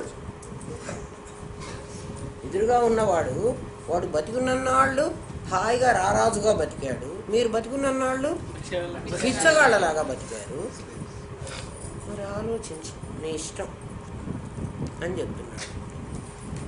అందుకని నిందంత స్తవ సామర్థ్యం, నీ సామర్థ్యాన్ని వాళ్ళందరూ నిందిస్తూ ఉంటే, ఎవరు? నీ గొప్పతనాన్ని పొగిడినటువంటి వాళ్ళే నిన్ను మళ్ళీ నిందిస్తూ ఉంటే, దుఃఖతరం నుకేం, అది నీకు దుఃఖంగా ఉండదా? నాకేం ఉండదు, నేను మాత్రం యుద్ధం చేయను. నీకు ఉండకపోతే నాకు ఉంటుంది. ఎందుకంటే నువ్వు నా స్నేహితుడివి కాదు. నువ్వు ఇంతకుముందు ఏమన్నావు? శిష్యస్తేహం సాధిమాం త్వాం ప్రపన్నం అన్నావు, నీ శిష్యుణ్ణి అన్నావు. నా శిష్యుడు పనికి మానవాడైతే గురువుకే అవమానం రా, నాకు చెడ్డ పేరు వస్తుంది. ఊరికే నేను శిష్యుడుగా తీసుకోవడానికి నేనేమన్నా ఉద్దరుకున్నానా? పోమ్మన్నాడు. మన వాళ్ళు కూడా అప్పుడప్పుడు వస్తుంటారు, అమ్మ మీరేదో శక్తిపాతం చేస్తారట, మాకు కూడా చేసేయండి అని. ఎందుకు మీరు శక్తిపాతం చేసేయండి అంటే, చేసి మిమ్మల్ని శిష్యుడిగా తీసుకోవడానికి నేను రెడీగా ఉన్నానా? ఏం చేసి నువ్వు శిష్యుడు అనిపించుకుంటున్నావు? ఏం లేదు. అందుకని అర్జునుడిని అట్లా కూడా తిట్టేశాడు. ఇంకా చెబుతున్నాడు అర్జున, హతో వా ప్రాప్స్యసే స్వర్గం జిత్వా వా భోక్ష్యసే మహీన్ తస్మాదుత్తిష్ట కౌంతేయ యుద్ధాయ కృత నిశ్చయ అని చెప్పేశాడు. హతో వా ప్రాప్స్యసే స్వర్గం. అర్జున, నీకు 2 ways చెప్తున్నాను. సామదాన భేద దండోపాయాలు కదా, వీడికి లాభం వచ్చే మార్గం చెబుతున్నాను అంటున్నాడు. ఏమిటి చెబుతున్నా అంటే, హతోవా, ఒకవేళ యుద్ధంలో నువ్వు చచ్చావే అనుకో, ప్రాప్తిసే స్వర్గం, నీకు స్వర్గం వస్తుంది. స్వర్గ సుఖాలన్నీ అనుభవించడం సుఖమే కదా. జిత్వావా, గెలిచావే అనుకో, భోక్షసే మహీం, ఆ దుర్యోధనుడు వాళ్ళందరూ చస్తారు, నువ్వు ఇక్కడ కూడా రాజుగా సంపాది. అంటే అట్లయినా నీకు సుఖాలే ఉన్నాయి, ఇట్లయినా నీకు సుఖాలే ఉన్నాయి, నీకు దుఃఖం లేదు. ఎప్పుడు నీకు దుఃఖం ఉంది? దుర్యోధనుడికి ఎప్పుడు సుఖం, అందుకు వాడికి తెలుసు ఆ సంగతి. బతికినన్నాళ్ళు ఏం చెడ్డ పనులు చేసినా యుద్ధ భూమిలో వస్తే నేను ఖచ్చితంగా నాకు వేరే స్వర్గం వస్తుంది. వాడు మోక్షం కోసం ప్రయత్నం చేయలేదు. ఎవరు? దుర్యోధనుడు మోక్షం కోసం చేయలేదు. వాడెవడు అంటే నిన్న చెప్పిన రెండో కేటగిరీ వాడు. రెండో కేటగిరీ వాడు యుద్ధ భూమిలో వస్తే మోక్షం వస్తుంది, స్వర్గానికి మోక్షం రాదు, స్వర్గానికి వెళతాడు. అందుకని వాడు ముందు నుంచి కూడా యుద్ధం యుద్ధం యుద్ధం అంటున్నాడు. వాళ్ళకి నేను సూది మొన మోపినంత కూడా నేను ఇయ్యను అంటే తప్ప వాళ్ళు యుద్ధానికి రారు. 5 ఊళ్ళు ఇచ్చి మీ దారిన మీరు, వాళ్ళు 5 ఊళ్ళు ఇస్తే చాలన్నారు, మీ దారిన మేము ఉంటాము. ఆ 5 ఊళ్ళు ఇచ్చేసి వాళ్ళ దారిన వాళ్ళ నుంచి దుర్యోధనుడికి లాభం లేదు. బతికున్నన్నాళ్ళు హాయిగా సుఖంగా రాజ్యం చేశాడు, చచ్చేటప్పుడు స్వర్గంలో ఉంటాడు. హతో వా ప్రాప్స్యసే స్వర్గం, యుద్ధంలో చంపబడితే అర్జున ప్రాప్స్యసే స్వర్గం, స్వర్గానికి పోతావు. జిత్వా వా భోక్ష్యసే మహీం, బతుకుంటావా అంటే ఒకవేళ యుద్ధంలో నువ్వు వాళ్ళని చంపి నువ్వే గెలుస్తావా, భోక్ష్యసే మహీం, నువ్వు భూమిని అంతా కూడా పరిపాలించుకోవచ్చు. ఇక్కడ నువ్వు రాజుగా ఐశ్వర్యాలు అనుభవించవచ్చు, అక్కడ కూడా నువ్వు స్వర్గ సుఖాలు అనుభవించవచ్చు. నిజంగా ఆలోచిస్తే ఇది మనకే చెప్తున్నాడు. ఒరే నాయన, నువ్వు ఈ అంతర్యుద్ధం చేస్తూ నీ కామ క్రోధ లోభ మోహ మద మాత్సర్యాలతో అంతర్యుద్ధం చేస్తూ రీచ్ అవ్వలేక, నీవు దేహివి అప్రమేయంవి అని తెలుసుకోలేక గనక నువ్వు చచ్చిపోతే నీకు స్వర్గం వస్తుందిగా. ఇది పుణ్యం కదా, ఈ పుణ్య పరిపాకం వల్ల నీకు స్వర్గం వస్తుందిరా. లేదు నువ్వు జయించావనుకో ఇక్కడే నువ్వు బ్రాహ్మణుడు అవుతావు, ఇది నీకు లాభం రా చెప్తున్నాడు. తస్మాత్ అంటే సమ్యక్ సారం, ఈ సంసారమే ఉండి నిశ్చయ జ్ఞానం కలిగితే నీకు 2 ఆప్షన్స్ ఇస్తున్నాడు. సస్తే నీకు ఇట్లా ఉంటుంది, బతికుంటే నీకు ఇట్లా ఉంటుంది. నీకు విన్నటువంటిది వింటున్నావు, పరోక్ష జ్ఞానం థియరీ తెలిసిందనుకో, నిశ్చయ జ్ఞానం అంటాం దాన్ని. థియరీ తెలిసిందనుకో నీకు అది పుణ్యం, ఆ పుణ్యం ప్రకారం నువ్వు స్వర్గానికి వెళ్తావు. జ్ఞానమే కలిగిందనుకో, అంటే నీకు అనుభూతే కలిగిందనుకో, ఇక్కడే నువ్వు బ్రాహ్మణుడు అయిపోతావు, అంటే జీవన్ముక్తుడు అవుతావు. ఇది జీవన్ముక్తుడివై నువ్వు తర్వాత విదేహముక్తి పొందుతావు. లేదంటావా శుచీనాం శ్రీమతాం గేహే యోగ భ్రష్టోభిజాయితే, ఈ పుణ్యం వల్ల స్వర్గానికి వెళ్ళి అక్కడ సుఖాలు అనుభవించి మళ్ళీ నువ్వు జన్మ తీసుకుంటావు కదా, జాతస్య ధ్రువో మృత్యు కదా. మళ్ళీ పుట్టేటప్పుడు నువ్వు శుచిమంతులైన శ్రీమంతుల ఇంట్లో పుట్టి ఫ్రమ్ ద బిగినింగ్ నువ్వు ఇదే చేస్తావు. నువ్వు ఆలోచన. తస్మాత్ ఉత్తిష్ట కౌంతేయ, ఉత్తిష్ట జాగ్రత్త ప్రాప్యవరాన్ని బోధత. కఠోపనిషత్తు చెప్తుంది. యమధర్మరాజు నచికేతుడికి చెప్తాడు, ఉత్తిష్ట లేవరా అంటాడు. లేవరా అంటే వాడు నిద్రపోతున్నాడు అన్నమాట. అజ్ఞానం అనే నిద్ర పుట్టునే ఉన్నాడు. జాగ్రత్త మెలుకును, ప్రాప్యవరాన్ని బోధత. ఎవడైనా యోగ్యుడైన వాడు నీకు చెప్తాడేమో, వెళ్ళి వాడి దగ్గరికి వెళ్ళి కాస్త వినరా. ప్రాప్యవరాన్ని బోధత, అటువంటి ప్రాప్యవరుడి దగ్గరికి వెళ్ళి నిబోధత, బోధన చేయించుకో, లేకపోతే నీకు తెలిసి సావదు అని చెప్పి రాసుకున్నా. కానీ అందరు రాసుకోర్రా, అంత ఈజీగా. గత జన్మ సంస్కారం ఉండకపోతే వినడానికి కూడా మనకు బుద్ధి పుట్టదు, విన్నా అర్థం కాదు. పూర్వజన్మ సంస్కారం ఉండాలి అప్పుడు. ఉంటేనే ఇప్పుడు ఇంట్రెస్ట్ కలుగుతుంది, అరే మనం కూడా వినాలి ఇది అని. వింటే తప్ప రాదు. ఏదో ఊరికే వచ్చి నాకు ధనం పెట్టుకుపోతే ఏమొస్తుంది, నేను కూడా మీలాంటి మనిషినే, దేహాలు ఎట్టా చచ్చిపోతాయి అంటున్నాను, నా దేహం కూడా ఎప్పుడో ఒక రోజు పోతుంది. అందుకని బ్రహ్మ విద్య అంత తేలికగా పట్టుబడదమ్మా, అర్థం కూడా కాదు. ఇంకా నేను చాలా డైల్యూట్ చేసి మీకు చెప్తున్నా. ఇంకా చాలా అర్థమయ్యే భాషలో మీకు అర్థమయ్యే భాషలో. అందరికీ అర్థం కాదు, వినాలని ఇంట్రెస్ట్ ఉండదు, నిద్రలు పోతారు.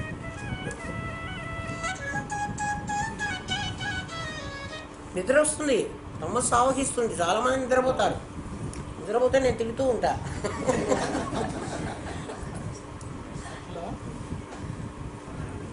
ఏంటైనా వాళ్ళది కట్ అయిందా? హలో పెడుతుంది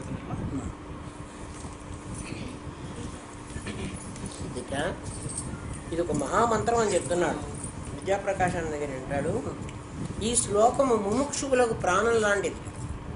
ఎందుకంటే బ్రహ్మ విద్య అంత తేలికగా నీకు అర్థం కాదు. అంత చెప్పే గురువు ఉండాలి అంటే వాడికి ముందు పెద్ద క్లారిటీ ఉండాలి. వాడికి క్లారిటీ లేకపోతే వాడు నీకు చెప్పలేడు. ఎక్కడెక్కడ వాడికి 2 వింగ్స్ ఉండాలి. ఏమిటి వాడికి 2 వింగ్స్? వాడికి శ్రోత్రియుడు కావాలి, బ్రహ్మనిష్ఠుడు కావాలి. వాడికి బ్రహ్మజ్ఞానం అనుభవంలోకి వచ్చి ఉండాలి, వాడికి శాస్త్రం తెలిసి ఉండాలి, శాస్త్రం పదం అర్థం కావాలి, వాడికి ఏ సెన్స్లో ఆ పదం అక్కడ ఉపయోగించాడో నీకు తెలిసి ఉండాలి. అంటే తప్పనిసరిగా వాడు చదువుకుని ఉండాలి. శ్రోత్రియం బ్రహ్మనిష్టం అనేటువంటి 2 రెక్కలు ఉంటేనే పక్షి ఆకాశంలో ఎగురుతుంది. నీ గురువుకు ఆ 2 ఉండాలి. అందులో ఏ ఒకటి ఉన్నా వాడు ఎగరలేడు. నిన్ను తీసుకెళ్ళి వాడు ఎందుకు ఎగరాలి అంటే వాడు చిదాకాశంలోకి నిన్ను తీసుకుపోవాలి. నీకై నువ్వు చిదాకాశంలోకి పోలేవు, వాడు వెంట రావాలి. అందుకని గురువు సాక్షాత్తు పరబ్రహ్మ. వాడు బ్రహ్మదేవుడు కాదు, వాడు విష్ణువు కాదు, వాడు ఈశ్వరుడు కాదు. గురు బ్రహ్మ గురు విష్ణు గురుదేవో మహేశ్వర. గురు సాక్షాత్తు పరబ్రహ్మ. ఎందుకు అంటే గురువే నీకు జ్ఞానబీజం నాటాలి, వాడే దాన్ని పోషించాలి. ఇంకా విత్తనం నాటితే సరిపోదు. ఏదో ఒకసారి మేము వెళ్ళొచ్చాము, ఒక లెసన్ విన్నామండి మీ దగ్గర, ఒక లెసన్ వింటే ఏమీ కాదు. వాడు పోషించాలి దాన్ని, ఆ చెట్టును మొక్క పెంచాలి, ఆ జ్ఞానాన్ని. జ్ఞానం కలిగితే నీకు పొగరెక్కుతుంది, అహంకారం వస్తుంది. నీ అహంకారాన్ని వాడు అణిచేస్తూ ఉండాలి. అందుకని వాడు ఈశ్వరుడు కావాలి. నిన్ను ఎప్పటికప్పుడు వాడు తిట్టేవాడు ఉండాలి. తిట్టకుండా వాడు నెత్తిన పెట్టుకునేవాడైతే, నీ డబ్బును ఆశించాడు అనుకో, వాడు తప్పకుండా నేను నెత్తిన పెట్టుకోవాలి, లేకపోతే నువ్వు డబ్బు ఇవ్వవు కదా. అందుకని అట్లాంటి గురువు నీకు లాభం లేదు. వాడు గురువు వాడు సాక్షాత్ పరబ్రహ్మ అయిన గురువే నీకు గురువు. అందుకని హతోవా ప్రాప్సేసే స్వర్గం. ఒరే నాయన, బ్రహ్మ విద్య అంత ఈజీ జాబ్ కాదురా. అదంత తేలికగా నా చేతిలో వచ్చి, అదేదో నిన్న ఎవరో ఆయన రాలే, మీరు శక్తిపాతం చేసేస్తే నేను వెళ్ళిపోతానని, అట్లా చేసి మా ఇంట్లో ఉన్న వస్తువు 5 ఫోన్లేరా నాయన తీసి పోతే పోయింది. అట్లా ఇవ్వడానికి వీలు లేదురా, అది వస్తువు కాదు, దానికి రూపం లేదు. వాడికైతే రంజిత్ అంటే అమ్మకు ప్రేమ, అందుకని వాడికి ఇచ్చింది, నాకు ఇవ్వలేదు అంటే వాడంటే ప్రేమ, వాడికి ఇచ్చింది లేదు, నీకు ఇబ్బంది లేదు. ఎవరికి ఇచ్చేది కాదు అది. నీకై నువ్వు ఎలివేట్ అవ్వాలి, నీకై నీకు తెలియాలి, నువ్వు పెరగాలి. పెరిగితే తెలుస్తుంది. ఇది ఒక మహామంత్రం. సాధనలో నిరాశ, అరే నాకు తెలియటం లేదు, నేను అమ్మగారు చెప్పినట్లుగా నాకు అర్థం కావటం లేదు, చెప్పినప్పుడు బాగానే ఉంటుంది కానీ తర్వాత నాకు తెలియటం లేదే, ఇది నిరాశ. నీకు అధైర్యం, అయ్యో నాలాంటి వాడికి వస్తుందా, వస్తుందేమో కానీ నాలాంటి వాడికి రాదేమో, అధైర్యం, నిరుత్సాహం. మరే లాభం లేదు, ఈ జన్మకు లాభం లేదు, వచ్చే జన్మ చూసుకుందాం. వచ్చే జన్మ మానవ జన్మ రాదు. వచ్చే జన్మకు చూసుకుందామంటే వచ్చే జన్మ మానవ జన్మ రాదు. వస్తుందన్న గ్యారంటీ లేదు. ఎందుకు గ్యారంటీ లేదు? ఈ జన్మలో నేనేం పుణ్యం చేశానని నాకు వచ్చే జన్మలో మానవ జన్మ వస్తుంది. ఈ జన్మలో ఏం పుణ్యం చేశాను నేను? నా పిల్లల్ని నేను పోషించుకున్నాను, నేను సంపాదించాను, నా భార్య బిడ్డలకే నేను అన్నం పెట్టుకున్నాను, ఎవరన్నా వచ్చిన పరాయి వాడికి ఒక పూట పెడదామంటే వాడి నుంచి నాకేమన్నా లాభం వస్తేనే పెడతాం, లేకపోతే పెడతాం. మనం అందరం సత్రాలు కట్టామా, చెరువులు తవ్వించామా, ఏమన్నా సార్ మనం ఏం చేసాము? ఏం చేయలే. మన డబ్బులు మనం సంపాదించుకున్నాం, మనం నెక్లెస్లు చేయించుకున్నాం, మనం బట్టలు కొనుక్కున్నాం, మన పిల్లలకి ఏమన్నా పెట్టుకున్నాం.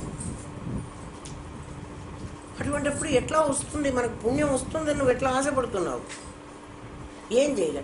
మరి బ్రహ్మ విద్య తెలిస్తే ఎట్లా పుణ్యం వస్తుందండి? ఒక్కడికి బ్రహ్మజ్ఞానం కలిగిస్తే భూఖండం అంతా దానం ఇచ్చినంత ఫలితం వస్తుంది. ఒక్కడికి బ్రహ్మజ్ఞానం కలిగిస్తే ఎంత పుణ్యం వస్తుందో ఆలోచించు. వీడు పుణ్యం నాకు వద్దో మొర్రో అంటాడు. ఎందుకంటే పుణ్యం వస్తే స్వర్గానికి పోవాలి, అది అనుభవించడానికి స్వర్గానికి వెళ్ళాలి. వీడు మోక్షం కావాలంటాడు కానీ వీడు స్వర్గం అక్కర్లే, వీడు థర్డ్ కేటగిరీలో పడాలి. వీడు 99 తెచ్చుకుని ఆ ఒక్కటి వేయించుకుందామని వీడు చూస్తున్నాడు కదా. 60 మార్కుల వాడికి క్వశ్చన్. అందుకని సాధనలో నిరాశ, అధైర్యము, నిరుత్సాహము కలిగినప్పుడల్లా దీన్ని పఠించమంటున్నాడు ఈ శ్లోకాన్ని. హతో ప్రాప్స్యసే స్వర్గం. ఒకవేళ నేను చచ్చిపోతాను అనుకో, నాకు నేను రీచ్ అవ్వకుండా చస్తాను అనుకో, నేను అక్కడికి వెళ్ళి స్వర్గానికి వెడతాను. వచ్చి తర్వాత మళ్ళీ నేను శుచీనాం శ్రీమతాం గేహే అని శుచిమంతుల ఇళ్లలో నేను పుడతాను. జిత్వావా, ఒకవేళ బతికే ఉంటాను అనుకో, మోక్షసేమహి, ఈ ప్రపంచంలోనే ఉండి నేను దాన్ని రీచ్ అయ్యి నేను బ్రాహ్మణుడుగా మిగులుతాను. కాబట్టి నాకు లాభం నష్టమేమీ లేదు, అనుకుని నేను చేస్తూనే ఉండాలి అని అనుకోమంటున్నాడు. అటు స్వర్గరాజ్యం అన్నా వస్తుంది, ఇటు భూలోక రాజ్యం అన్నా వస్తుంది. ఎవరికి? అర్జునుడికి. మనకి అటు స్వర్గ సుఖాలైనా వస్తాయి, ఎందుకంటే పుణ్యం కదా అది. మోక్షం అన్నా వస్తుంది, బతికుంటే మోక్షం అన్నా వస్తుంది. అదే చెప్తున్నాడు ఇక్కడ. ధర్మపూర్వకమైన బాహ్య యుద్ధమున సూర్యుడు జయించినచో రాజ్యమును, మరణించినతో స్వర్గమును ఎట్టు పొందునో అట్లే అవిద్యతో అంటే మాయతో ననర్చు సంగ్రామమున ఆత్మ అనాత్మ యుద్ధమున సాధకుడు విజయమునందినచో మోక్షము, మరణమునందినచో ఉత్తమలోక ప్రాప్తి. కావున 2 విధముల అతనికి శ్రేయమే కలుగుతున్నది. అధ్యాత్మ సాధన పూర్తి కాకమునిపే ఒకవేళ మధ్యలో ముముక్షునకు మరణం సంభవించినచో అత్తరి అతనికి దుర్గతి ఏమాత్రమునో కలుగదని ఉత్తమ లోకములో సుఖములను అనుభవించి మరలా భూలోకమునందు ఉత్తమ వంశములను లేక యోగుల యొక్క కులములను జన్మించి తాను ఇదివరలో వదిలిపెట్టిన సాధనను తిరిగి కొనసాగించునని భగవానుడు 6వ అధ్యాయంలో చెప్పబోతాడు. అక్కడే శుచీనాం శ్రీమతాం గేహే. కావున ముముక్షు ఆధ్యాత్మిక సాధనను ప్రకృతితోటి తన సంగ్రామమును ఏమాత్రము సడలింపక, ప్రకృతితో ఇప్పుడు నీకు యుద్ధం, ప్రకృతి జడం నువ్వు బాగా ఆలోచించు. అర్జున, నీకు కౌరవులతో యుద్ధం. కౌరవులందరూ బలహీనులు, బలవంతుడు నువ్వు. వాళ్ళకి సంఖ్యాబలం ఉందే కానీ నిజమైన బలం లేదు, వాళ్ళకి లేదు. నీకు నీ శక్తిని 2 భాగాలుగా విభజించుకున్నావు ఇంతకుముందు. ఏమిటి 2 భాగాలు? నువ్వు ఒక చిట్శక్తివి, అదొక జడశక్తి. ఇప్పుడు నీ ఎదురుగా ఉన్న ప్రపంచం అంతా జడశక్తి, అది బలమైంది కాదు. చైతన్య శక్తివి నువ్వు. నీ శక్తితో దాన్ని లొంగ తీసుకో. నువ్వు దానికి లొంగిపోతున్నావు. నువ్వు ధనానికి లొంగిపోతున్నావు, వస్తువులకు లొంగిపోతున్నావు. చూడు, వీడి ప్రాణం కారులో ఉంది, వాడి ప్రాణం ఇంట్లో ఉంది కదా, వాడి ప్రాణం ఆఫీసులో ఉంది, వాడి ప్రాణం రాబోయేటువంటి ప్రమోషన్లో పే హైకింగ్ ఎంతో దాని మీద ఉంది. ప్రతివాడు అంతేనే. నేను చూస్తున్నారా, అమెరికాకు వస్తారా, వచ్చేటప్పుడు మెల్లగా H1 మీద వస్తారా, కొంచెం 60Kనో ఎంతో తీసుకుంటారు. వాళ్ళ జీతాలు అంతే ఉంటాయి, 60Kలో ఉంటాయి. వాడు వచ్చినప్పటి నుంచి పక్కవాడితో మెల్లగా మొదలు పెట్టాడు. వేరే నీకు ఎంత జీతం ఇస్తుంది, నీకు గంటకి ఎంత ఇస్తున్నారు, నీకు ఎన్ని లేయర్స్ ఉన్నాయి.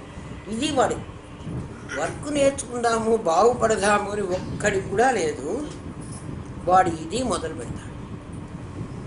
అంటే ఇన్ఫర్మేషన్ ఇది తెలుసుకుంటూ ఉంటాడు. రేపటి నుంచి ఇది 60Kనే ఇస్తున్నాడు, వీడికి డిచ్చి కొట్టి పారేసి వీడిని 80K వాడి దగ్గరికి పోదాం, వాడికి డిచ్చి కొట్టి 1000K 100K వాడికి దగ్గరికి పోదాం. ఏమన్నా అర్థం ఉందా? నీకు పొట్టకూటికి తినటానికి తిండి కావాలి, ఉద్యోగం చేసుకో. నీకు సరిపోకపోతే అప్పుడు భగవంతుడా నాకు సరిపోవట్లేదంటే వాడే నీకు పెంచుతాడు.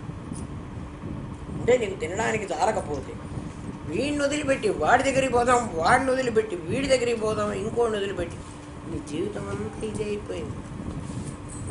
ఆ టైంని పరమాత్మను తెలుసుకుందామని ఎందుకు ప్రయత్నం చెయ్యవురా పిచ్చివాడ? ఆలోచించు చెప్తున్నాడు పరమాత్మ. ప్రకృతితో నీ సంగ్రామం. ధనం అన్నది ప్రకృతి అమ్మా. ధనం జడం. ధనం నువ్వు తయారు చేసావు. నువ్వు కాకపోతే ఇంకోడు ఎవడో ఓ మనిషి తయారు చేసిందేనా? దాని వెంట నువ్వు పడ్డం ఏమిటి? నువ్వు తయారు చేసిన దానికి నువ్వు లొంగిపోతున్నావు. ఆలోచించుకో, అది నీ పరిస్థితి. తస్మాదుత్తిష్ట అని చెప్పాడు అర్జున. లే లే అంటే ఏం చేస్తున్నాను? ఎవరిన ప్రాప్యపరాన్ని బోధిత. ఒక గురువుని వెతుక్కోరా పిచ్చివాడా. గురువు ఎక్కడ ఉంటాడు అంటే ఇట్లా జాదూ చేసేవాడు గురువు కాదు. నీకు ఇంకేదో ఇస్తానన్నవాడు గురువు కాదు. గురువు ఎవరు అంటే నీలో ఉండేటువంటి అజ్ఞానాన్ని తొలగించేవాడు గురువు. వాడు బోధిస్తున్నప్పుడే నీకు కలగాలి, నీ జ్ఞానం కలగాలి. ఆ తలుపు తీయని వాడు వస్తాడు.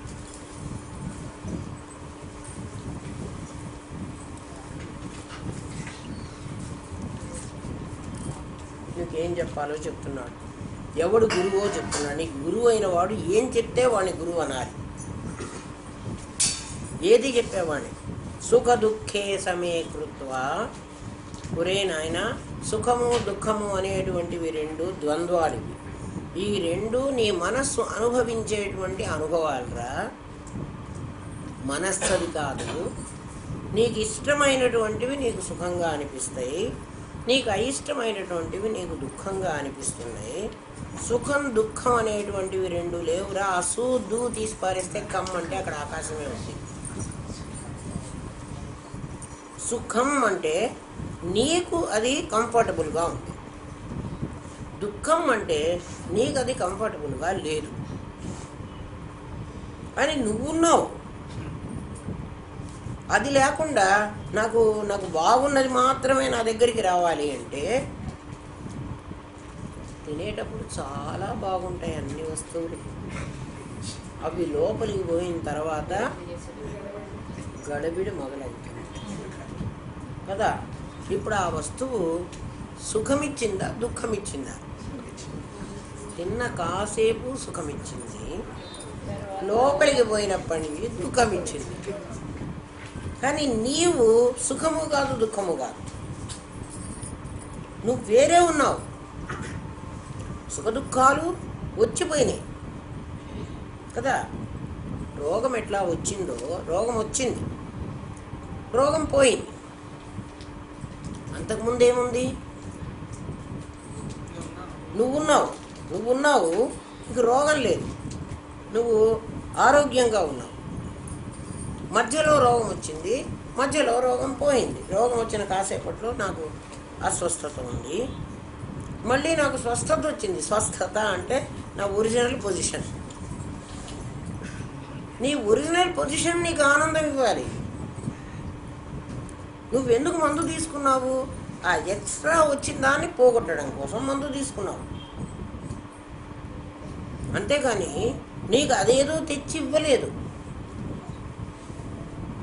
సుఖ దుఃఖే సమే కృత్వా లాభాలాభౌ జయ అజయౌ. జయము అజయము అంటే జయము అపజయము. తతో యుద్ధాసయుజ్యస్య నైవం పాపమవాప్సిసి అంటున్నాడు అర్జున. యుజ్యస్య అంటే రెడీ అవు, సిద్ధపడు, నువ్వు యుద్ధానికి సిద్ధపడు.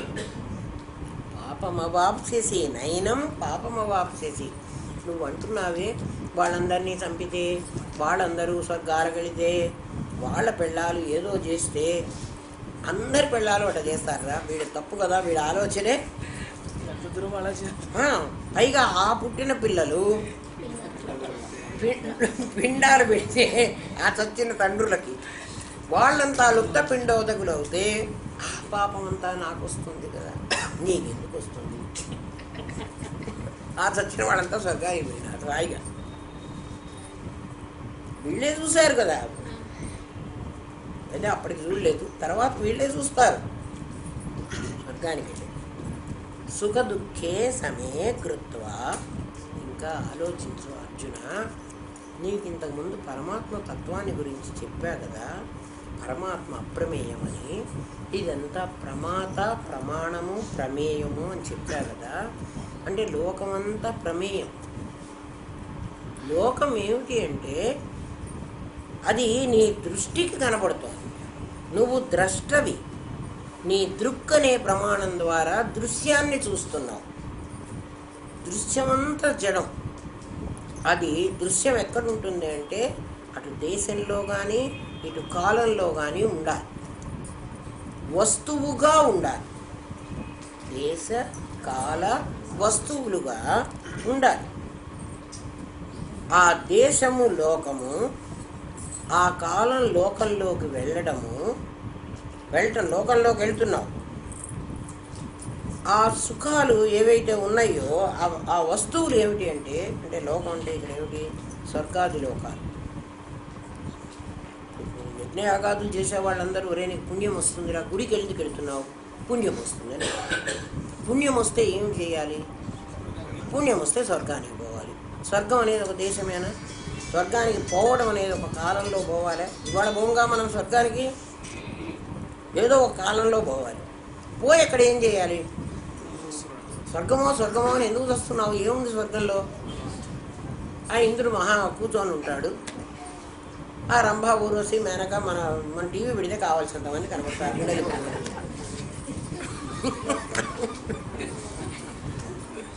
వాళ్ళు డ్యాన్సులు చేస్తూ ఉంటారు. అది చూస్తూ కూర్చుంటావా? నీకు అక్కడ ఏమన్నా బాగుందా? ఆలోచించు పిచ్చివాడా. ఓ స్వర్గమో అని ఉంటే అదేదో అనుకుంటున్నావు. ఏం లేదు అక్కడ, దేశము కాలము. అందుకని స్వర్గ సుఖాలు అక్కర్లేదు నీకు. నీకేం కావాలి? మోక్షం కావాలి. మోక్షం ఎందుకు? నువ్వు బంధంలో చిక్కుకున్నావు కాబట్టి బంధంలో నుంచి విడిపడమని చెప్పాలి. గురువు నీకు అది చెప్పేవాడు కావాలి. అంతేగాని నువ్వు ఈ నోము చేయరా, ఈ వ్రతం చేయరా, ఈ యజ్ఞం చేయరా, ఏమొస్తుంది స్వామి? నాకు పుణ్యం వస్తుంది. పుణ్యం నాకు అక్కర్లేదు. నాకు పుణ్యము వద్దు, పాపం లాభము వద్దు, నాకు నష్టం వద్దు. నీకు చెప్పేవాడు చెప్పాలట, సుఖ దుఃఖే సమే కృత్వ. సుఖము దుఃఖము నాయన సమానంగా. అవి నువ్వు అనుభవించుతున్నవి. అది నీకు బాగుంటే అది సుఖం అంటావు, నీకు అది బాగుండకపోతే అది దుఃఖం అంటావు. అంతేగాని ఆ వస్తువులో సుఖము దుఃఖం లేదురా. లాభము అపజయము, లాభము నష్టం కూడా అలాంటివేను.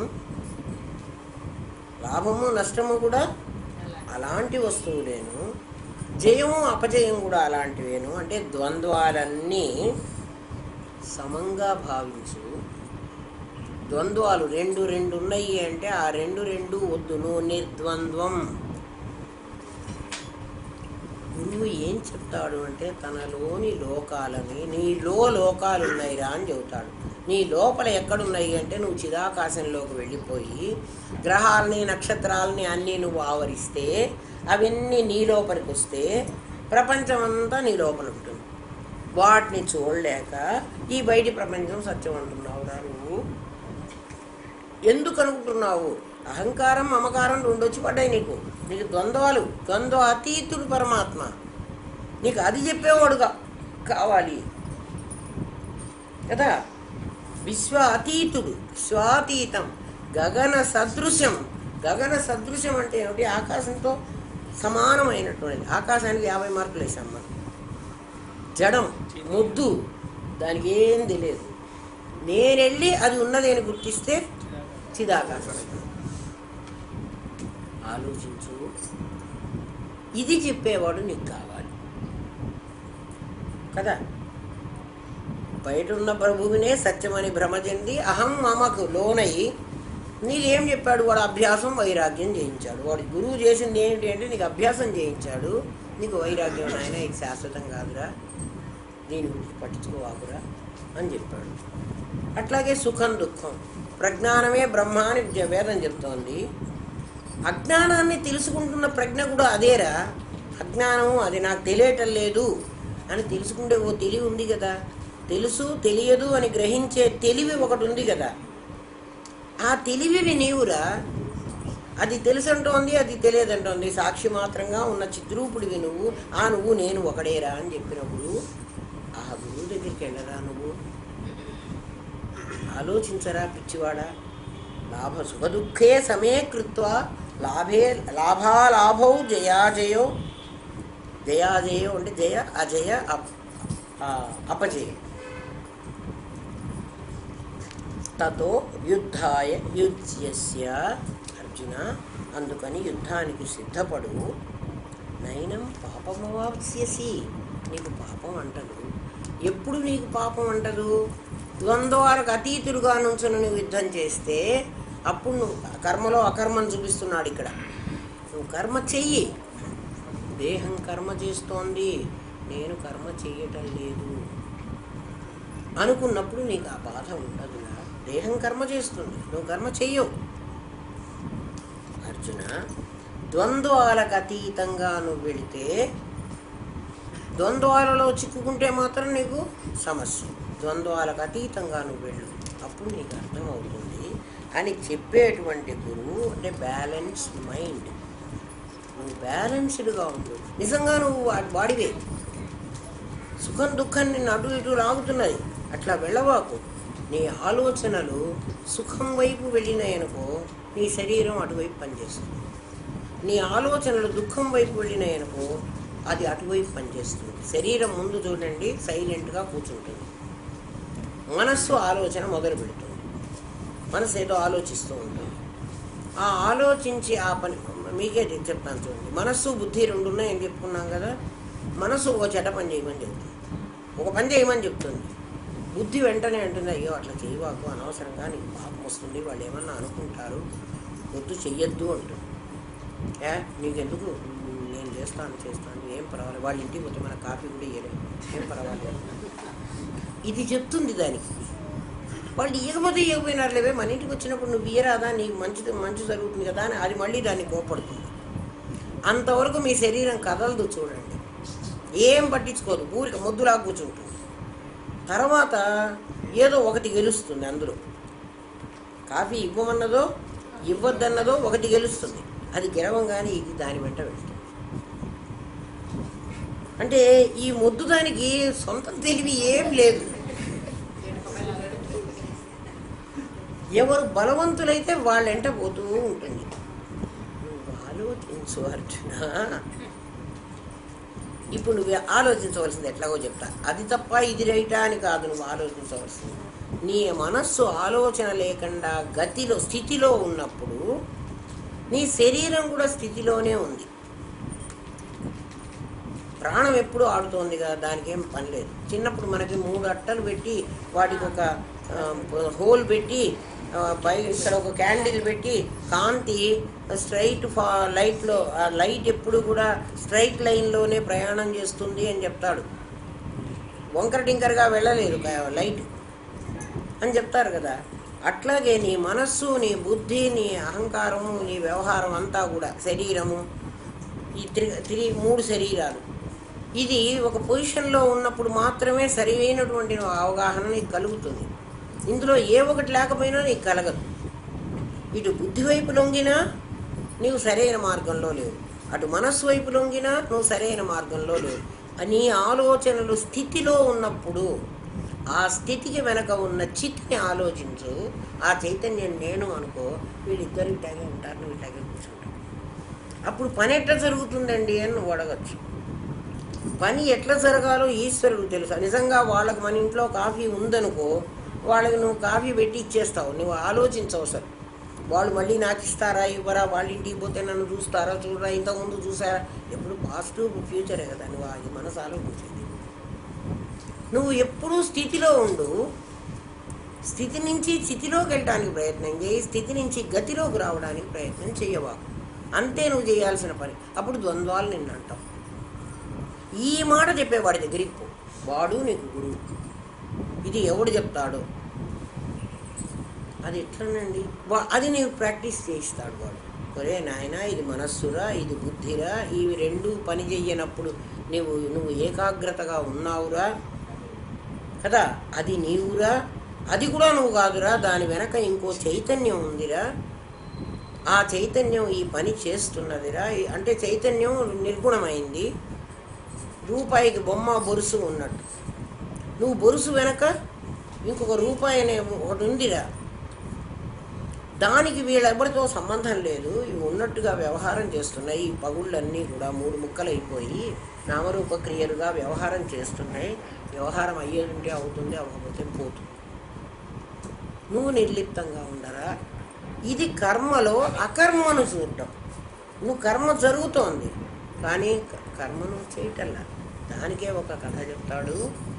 ఒకసారి రుక్మిణీదేవిని వెంట పెట్టుకొని శ్రీకృష్ణ పరమాత్మ యమునా నది తీరానికి విహారానికి పోయినట్ట. ఆయన కొంతసేపు వాళ్ళిద్దరూ అటు ఇటు తిరిగారు, కాసేపు ఆడుకున్నారు, ఇంకా భోజనం చేయాలి. భోజనానికి కూర్చోగానే ఆయన కృష్ణుడు అన్నట్ట, రుక్మిణి ఆ అవతల ఆ నది యమునా నదికి అవతల ఒడ్డున ఆ మహర్షి కూర్చుని ఉన్నాడు, ఆయనకి కొంచెం పెట్టి మనం తింటే బాగుంటుంది, నువ్వు యమున దాటి ఆయన దగ్గరికి వెళ్ళి కాస్త పెట్టిరా అన్నాడు. ఆవిడ యమునా నది ఉధృతంగా ప్రవహిస్తోంది, దాన్ని నేనెట్లా దాటను, ఆయన దగ్గరికి ఎట్లా పోను, ఎట్లా పెట్టను అంది. ఏం లేదు, నిత్య బ్రహ్మచారి దారి మమ్మన్నాడని చెప్పు, ఆ యమున దారిస్తుంది అన్నాడు. ఈవిడ నిత్య బ్రహ్మచారి దారి అన్నాడు అంటే ఆ యమున దారిచ్చిందిట. ఈవిడ నడిచిపోయిందిట యమునలో అడ్డంబడి. అక్కడికి పోయి దూర్వాస మహర్షి దగ్గరికి వెళ్ళి, అయ్యా మీకు భోజనం పెట్టమని పంపించాడు, అందుకని మీరు భోజనం చేస్తే మేము కూడా తింటాము అని చెబితే ఆయన కూర్చొని భోజనం చేశాడు. ఆహా, కృష్ణుడు నాకు పంపించాడా అమ్మ, నేను తింటున్నా అన్న హాయిగా ఆయన భోజనం చేశాడు. ఈమె మళ్ళీ వెనక్కి రావాలి, చూస్తే యమున అది ఉధృతంగా మళ్ళీ ప్రవహిస్తోంది. అయ్యా మరి నేను ఎట్లా పోవాలి వెనక్కి అని, నువ్వు ఎట్లా వచ్చావు అని అడిగాడు. కృష్ణుడు ఇట్లా చెప్పాడు, నేను ఇట్లా వచ్చాను అని చెప్పాడు. ఇక్కడికి అయితే మరి సదా ఉపవాసి దారిమ్మన్నాడని అడుగుపోవాలి. ఆయనేమో నిత్య బ్రహ్మచారి దారిమ్మన్నాడు అన్నది, వీడు సదా ఉపవాసి దారిమ్మన్నాడు అది. ఈమె అదే మాట చెప్పిందిట, ఏమన్నా దారిచ్చింది. ఈమెకు అనుమానం, ఏందిరా నేనే భార్య అని బతుకున్నాను, ఈయన బ్రహ్మచారి ఎట్లయినాడు అంటే ఆమె విట్నెస్ కదా, ఆయన బ్రహ్మచారి కాదంటానికి. వాడికి నేను అన్నం పెట్టాను, వాడికి ఇప్పుడు తిన్నాడు కూర్చుని, నేను ఉపవాసిని అంటున్నాడు, ఇదేందో కొంచెం కనుక్కోవాలి అని కృష్ణుని వచ్చి అడిగింది. యమున ఎట్లా దాటొచ్చావంటే ఆయన సదా ఉపవాసి దారిమ్మన్నాడు అన్నాడు, ఇచ్చింది యమున. నువ్వు సదా నిత్య బ్రహ్మచారి దారిమ్మన్నాడు అన్నావు, అప్పుడు కూడా నాకు దారి ఇచ్చింది, నాకైతే అర్థం కాలేదు. మీరేం చెప్పారు, ఆమె ఏం దారి ఇచ్చింది నాకు తెలియలేదు అంటే కృష్ణుడు 16,108 మంది ఆ భార్యలతో సంసారం చేసి ఆయన నిత్య బ్రహ్మచారి అంటే ఆయన మనస్సు స్థితిలోనే ఉంది, స్థితి కూడా కాదు స్థితిలో ఉంది, ఆయన సంసారం చేశాడు. ఈయన తింటున్నాడు, ఆమె అన్నం పెట్టింది, ఈయన తిన్నాడు, ఈయన నేను తినలేదు అని అంటున్నాడు. కర్మలో అకర్మను చూడటం అంటే ఇది. కర్మలో అకర్మను చూడు. నువ్వు మనస్సును అట్లా పెట్టుకుని ఏ పనన్నా చెయ్యి, నీకు అంట. మా గురుదేవులు మాకు చెప్పేవాడు, కూనీ చేసిరంటారా మీకు పాపం అంటారని. ఆ స్థితిలో వాడు కూనీ చేయడు. కూనీ చేయాలంటే ఏం చేయాలి, మన లోపల రజస్సు కావాలి. నువ్వు రజస్సులోకి వచ్చావంటే త్రిగుణాల్లో ఒక గుణంలోకి వచ్చావు. ఎట్లా చెయ్యాలి, అట్లా మనస్సును దాంట్లో పెట్టి ఎట్లా చెయ్యాలి అని అడిగితే రామకృష్ణ పరమహంస ఒక కథ చెప్పారు. కొత్తగా పెళ్ళయి అత్తవారింటికి వచ్చిన పిల్లని పుట్టింటికి పిలుచుకోవడానికి వాళ్ళ అన్నయ్య వస్తున్నాడు. నేను వస్తున్నానని చెప్పాట వాళ్ళ అన్నయ్య. ఈ అమ్మాయి అత్తవారింట్లో అన్ని పనులు చేస్తోంది, మొగుడికి కావాల్సినవన్నీ ఇస్తోంది. మా అన్నయ్య విజయవాడలో బయలుదేరుంటాడు, రైల్వే స్టేషన్కి వచ్చి ఉంటాడు, రిజర్వేషన్ లేదు కదా, అన్నయ్యకి రైల్లో చోటు దొరికిందో దొరకలేదో. ఈ అమ్మాయి దృష్టి అంతా ఎక్కడుంది, అన్నయ్య మీద ఉంది. ఆ అమ్మాయి ఎక్కడుంది, అత్తవారింట్లో ఉంది. అత్తవారింట్లో అన్ని పనులు చేస్తోంది. ఇప్పుడు ఆ అమ్మాయి కర్మలో అకర్మను చేసినట్టే. అంటే ఆ అమ్మాయి దృష్టి అంటే భగవంతుడి మీద, అన్నయ్య మీద దృష్టి ఉంటే కాదు, భగవంతుడి మీద దృష్టి ఉంటే నువ్వు భగవంతుడి మీద దృష్టి పెట్టి, భగవంతుడు ఎక్కడున్నాడు, నీ లోపల ఉన్నాడు కదా, వాడిని ఎక్కడికో కైలాసానికో వైకుంఠానికో పరిమితం చేయవాకు. అట్లా పెట్టి కనుక నువ్వు పని చేస్తే అర్జున, గురు బ్రహ్మ గురు విష్ణు అంటున్నాడు. అందుకని సుఖ దుఃఖే సమే కృత్వ అట్లా చేసుకోవాలి అని చెప్పేవాడు గురువు. గురువు అంటే వాడు ఇది చెప్పాలట. అంతేగాని నువ్వు ధ్యానం చెయ్యి, నువ్వు మంత్రం చెయ్యి, నువ్వు ఉపవాసం ఉండు, నువ్వు నా పాద పూజలు చెయ్యి, కాళ్ళు కడుగు. ఎందుకు వీడి కాళ్ళు కడిగితే వాడికి ఏమొస్తుంది? వేస్ట్, చాలా వేస్ట్గా. వాడు చెప్పింది వింటే ఏమన్నా వస్తుంది కానీ ఏం లాభం లేదు. అందుకని ఆ చెప్పే గురువు దగ్గరికి వెళ్ళరా, నీ మనస్సును స్ట్రైట్ ఫార్వర్డ్ చేస్తాడు వాడు. అవి ఎటు ఇటు అంటే వాడి పనులు అవి జరుగుతూ ఉంటాయి, మామూలుగా జరిగే పనులు జరుగుతాయి. రామకృష్ణ పరమహంస అని అడిగారట, అయ్యా అన్నయ్య మీరు చెప్పిన మాట బాగుంది, అన్నయ్య మీద దృష్టి పెట్టుకుని మా అన్నయ్య నన్ను పిలుచుకోవడానికి వస్తున్నాడు అని అమ్మాయి అనుకోవడంలో అర్థం ఉంది, ఈ పనులు చేస్తూ ఉంది కదా, అట్లా చేయడానికి ఎట్లా వీలవుతుంది అని అడిగితే చెప్పాట, కొత్తగా పెళ్ళైన అమ్మాయి వంట చేస్తుంది. ఆ అమ్మాయికి ఈ అన్నం చెడిపోతుందేమో, ఇది ఏమైపోతుందో అని భయం. అన్నం ఉడుకుతుందో ఉడకదో, కూరలో ఉప్పు ఎక్కువ వేస్తానేమో, మరి కారం ఎక్కువ వేస్తానేమో, అది మాడిపోతుందేమో, పాలు పొంగిపోతాయేమో, ఇవన్నీ భయాలు. ఎవరికి? అభ్యాసం అయిపోయింది. నన్ను వంట చేయమన్నారనుకో, ఇప్పుడు నేను అసలు ఆ డబ్బాలోంచి ఇంత ఉప్పు తీసి అక్కడ వారేస్తాను, ఇంత కారం తీసి అందులో పడేస్తా, సరిగ్గా సరిపోతుంది. నేనేం తూకం పెట్టుకున్నా, ఎన్ని చెంచాలు వేయాలి, చెంచా నిండా వేసానా, సగం వేసానా? అలవాటైపోతే చేతులకి వాటికి అలవాటైన పని ఎట్లా చేస్తుందో నీ శరీరంతో అట్లా పనిచేస్తావు. ఇంకా లేటెస్ట్ మా గురువు గారు మాకు చెప్పింది, అది రామకృష్ణ పరమహంస చెప్పింది. ఇది వంట అభ్యాసం అయినటువంటి వాళ్ళు వంట ఎట్లా చేస్తారో మనసుతో ఆలోచించక్కర్లే, వాళ్ళు నామం పారాయణ చేసుకుంటుంటారు, వంట చేస్తూనే ఉంటారు. మా గురువు గారు మాకెట్లా చెప్పారంటే, కారు నడుపుతావు కదా నువ్వు, కారు నడుపుతూ ఉన్నప్పుడు డ్రైవింగ్ సీట్ మీదే ఉన్నావు, వీల్ నీ చేతిలోనే ఉంది కదా, పక్కన ప్యాసింజర్తో మాట్లాడుతూ ఉంటాడు, రోడ్డు చూస్తూ ఉంటాడు వాడు కదా, ఎవరికి వాడు కొట్టడు కదా, కార్ డ్రైవ్ చేస్తున్నాడు, వాడు మాట్లాడుతున్నాడు కదా, ఇంకా పాటలు పెట్టుకొని పాటలు కూడా వింటున్నాడు. ఎన్ని చేస్తున్నప్పుడు అంటే నీ దృష్టి ఎక్కడుంది? ఎన్ని చేస్తున్నా రోడ్డు మీద ఉంది. రోడ్డు మీద ఉన్న దృష్టి వేరు, వీడితో మాట్లాడుతున్న దృష్టి వేరా? ఏం కాదు, అన్నీ చేస్తాడు. అభ్యాసం అభ్యాసం చెయ్యరా నాయన. అభ్యాసం చేయాలంటే నీకు వైరాగ్యం కావాలి. అభ్యాస వైరాగ్య రెండు దృష్టులు ఇచ్చేవాడే నీకు గురువు. గురువు అంటే డబ్బులు ఇచ్చేవాడు కాదు, గురువు అంటే నీకు ఇంకేదో ఇచ్చేవాడు కాదు. వాడు అభ్యాసం చేయిస్తాడు నీ చేత, నీకు వైరాగ్యం చేస్తాడు. అటువంటి గురువుని ఉత్తిష్టత జాగ్రత్త ప్రాప్యవరాన్ని బోధ. వాడు ప్రాప్యవరుడు, వాడి దగ్గరికి వెళ్ళి వాడు చెప్పింది విను. నేను విననండి, మీరేదో ఇవ్వండి నేను ఎత్తుకుపోతానంటే వాడు ఇయ్యడు, నీ కర్మ. రేపు చెప్పుకుందామా? 38 అయిపోయిందిరా, 39 రేపు చెప్తాను. అంటే ఈరోజు చాలా చిన్నవి అర్జునుడికి చెప్పినవి, ఈ చివరిదే కొంచెం. ఎప్పుడు వేదాంతం చెప్పేటువంటి శ్లోకమే కొంచెం పెద్దదిగా వస్తుందిరా, లౌకికంగా ఏం చెప్పడం ఏం పెద్దది. బ్రాహ్మణుడు వైశ్యుడు అది సూక్ష్మం. అది ఒక శరీరంలోనే 4 అవస్థలు నీకు వస్తున్నాయి. నువ్వు ఇప్పుడు వైశ్యుడి స్థితిలో ఉన్నావు, నువ్వు క్షత్రియుడిగా బ్రాహ్మణుడు అయిపోతావు. క్షత్రియుడైతే బ్రాహ్మణుడు అవడం చాలా ఈజీ, శూద్రుడు వైశ్యుడు కావడం చాలా ఈజీ. ఎందుకంటే వాడేముంది? ఓం తత్సత్. స్వస్తి ప్రియాప్య పరిపాలయంతా న్యాయేన మార్గేణ మహిమహేష గో బ్రాహ్మణేభ్యః శుభమస్తు నిత్యం లోకాః సమస్తాః సుఖినో భవంతు. ఓం పూర్ణమదః పూర్ణమిదం పూర్ణాత్ పూర్ణముదచ్యతే పూర్ణస్య పూర్ణమాదాయ పూర్ణమేవావశిష్యతే. ఓం శాంతి శాంతి శాంతి. ఓం నమో బ్రహ్మాదిభ్యో బ్రహ్మ విద్యా సాంప్రదాయ కర్తృభ్యో వంశ ఋషిభ్యో గురుభ్యో నమో మహద్భ్యః. సర్వోపద్రవరహిత ప్రజ్ఞానగణః ప్రత్యగర్తో బ్రహ్మైవాహమస్మి బ్రహ్మైవాహమస్మి బ్రహ్మైవాహమస్మి. ఎప్పుడూ బ్రహ్మైవాహమస్మిలోనే ఉండండి, పనులన్నీ జరుగుతాయి, ఏమి ఇబ్బంది లేదు. పైగా డ్రైవింగ్ సీట్లో వాడిని కూర్చోబెడితే చచ్చినట్టు వాడే డ్రైవ్ చేస్తాడు.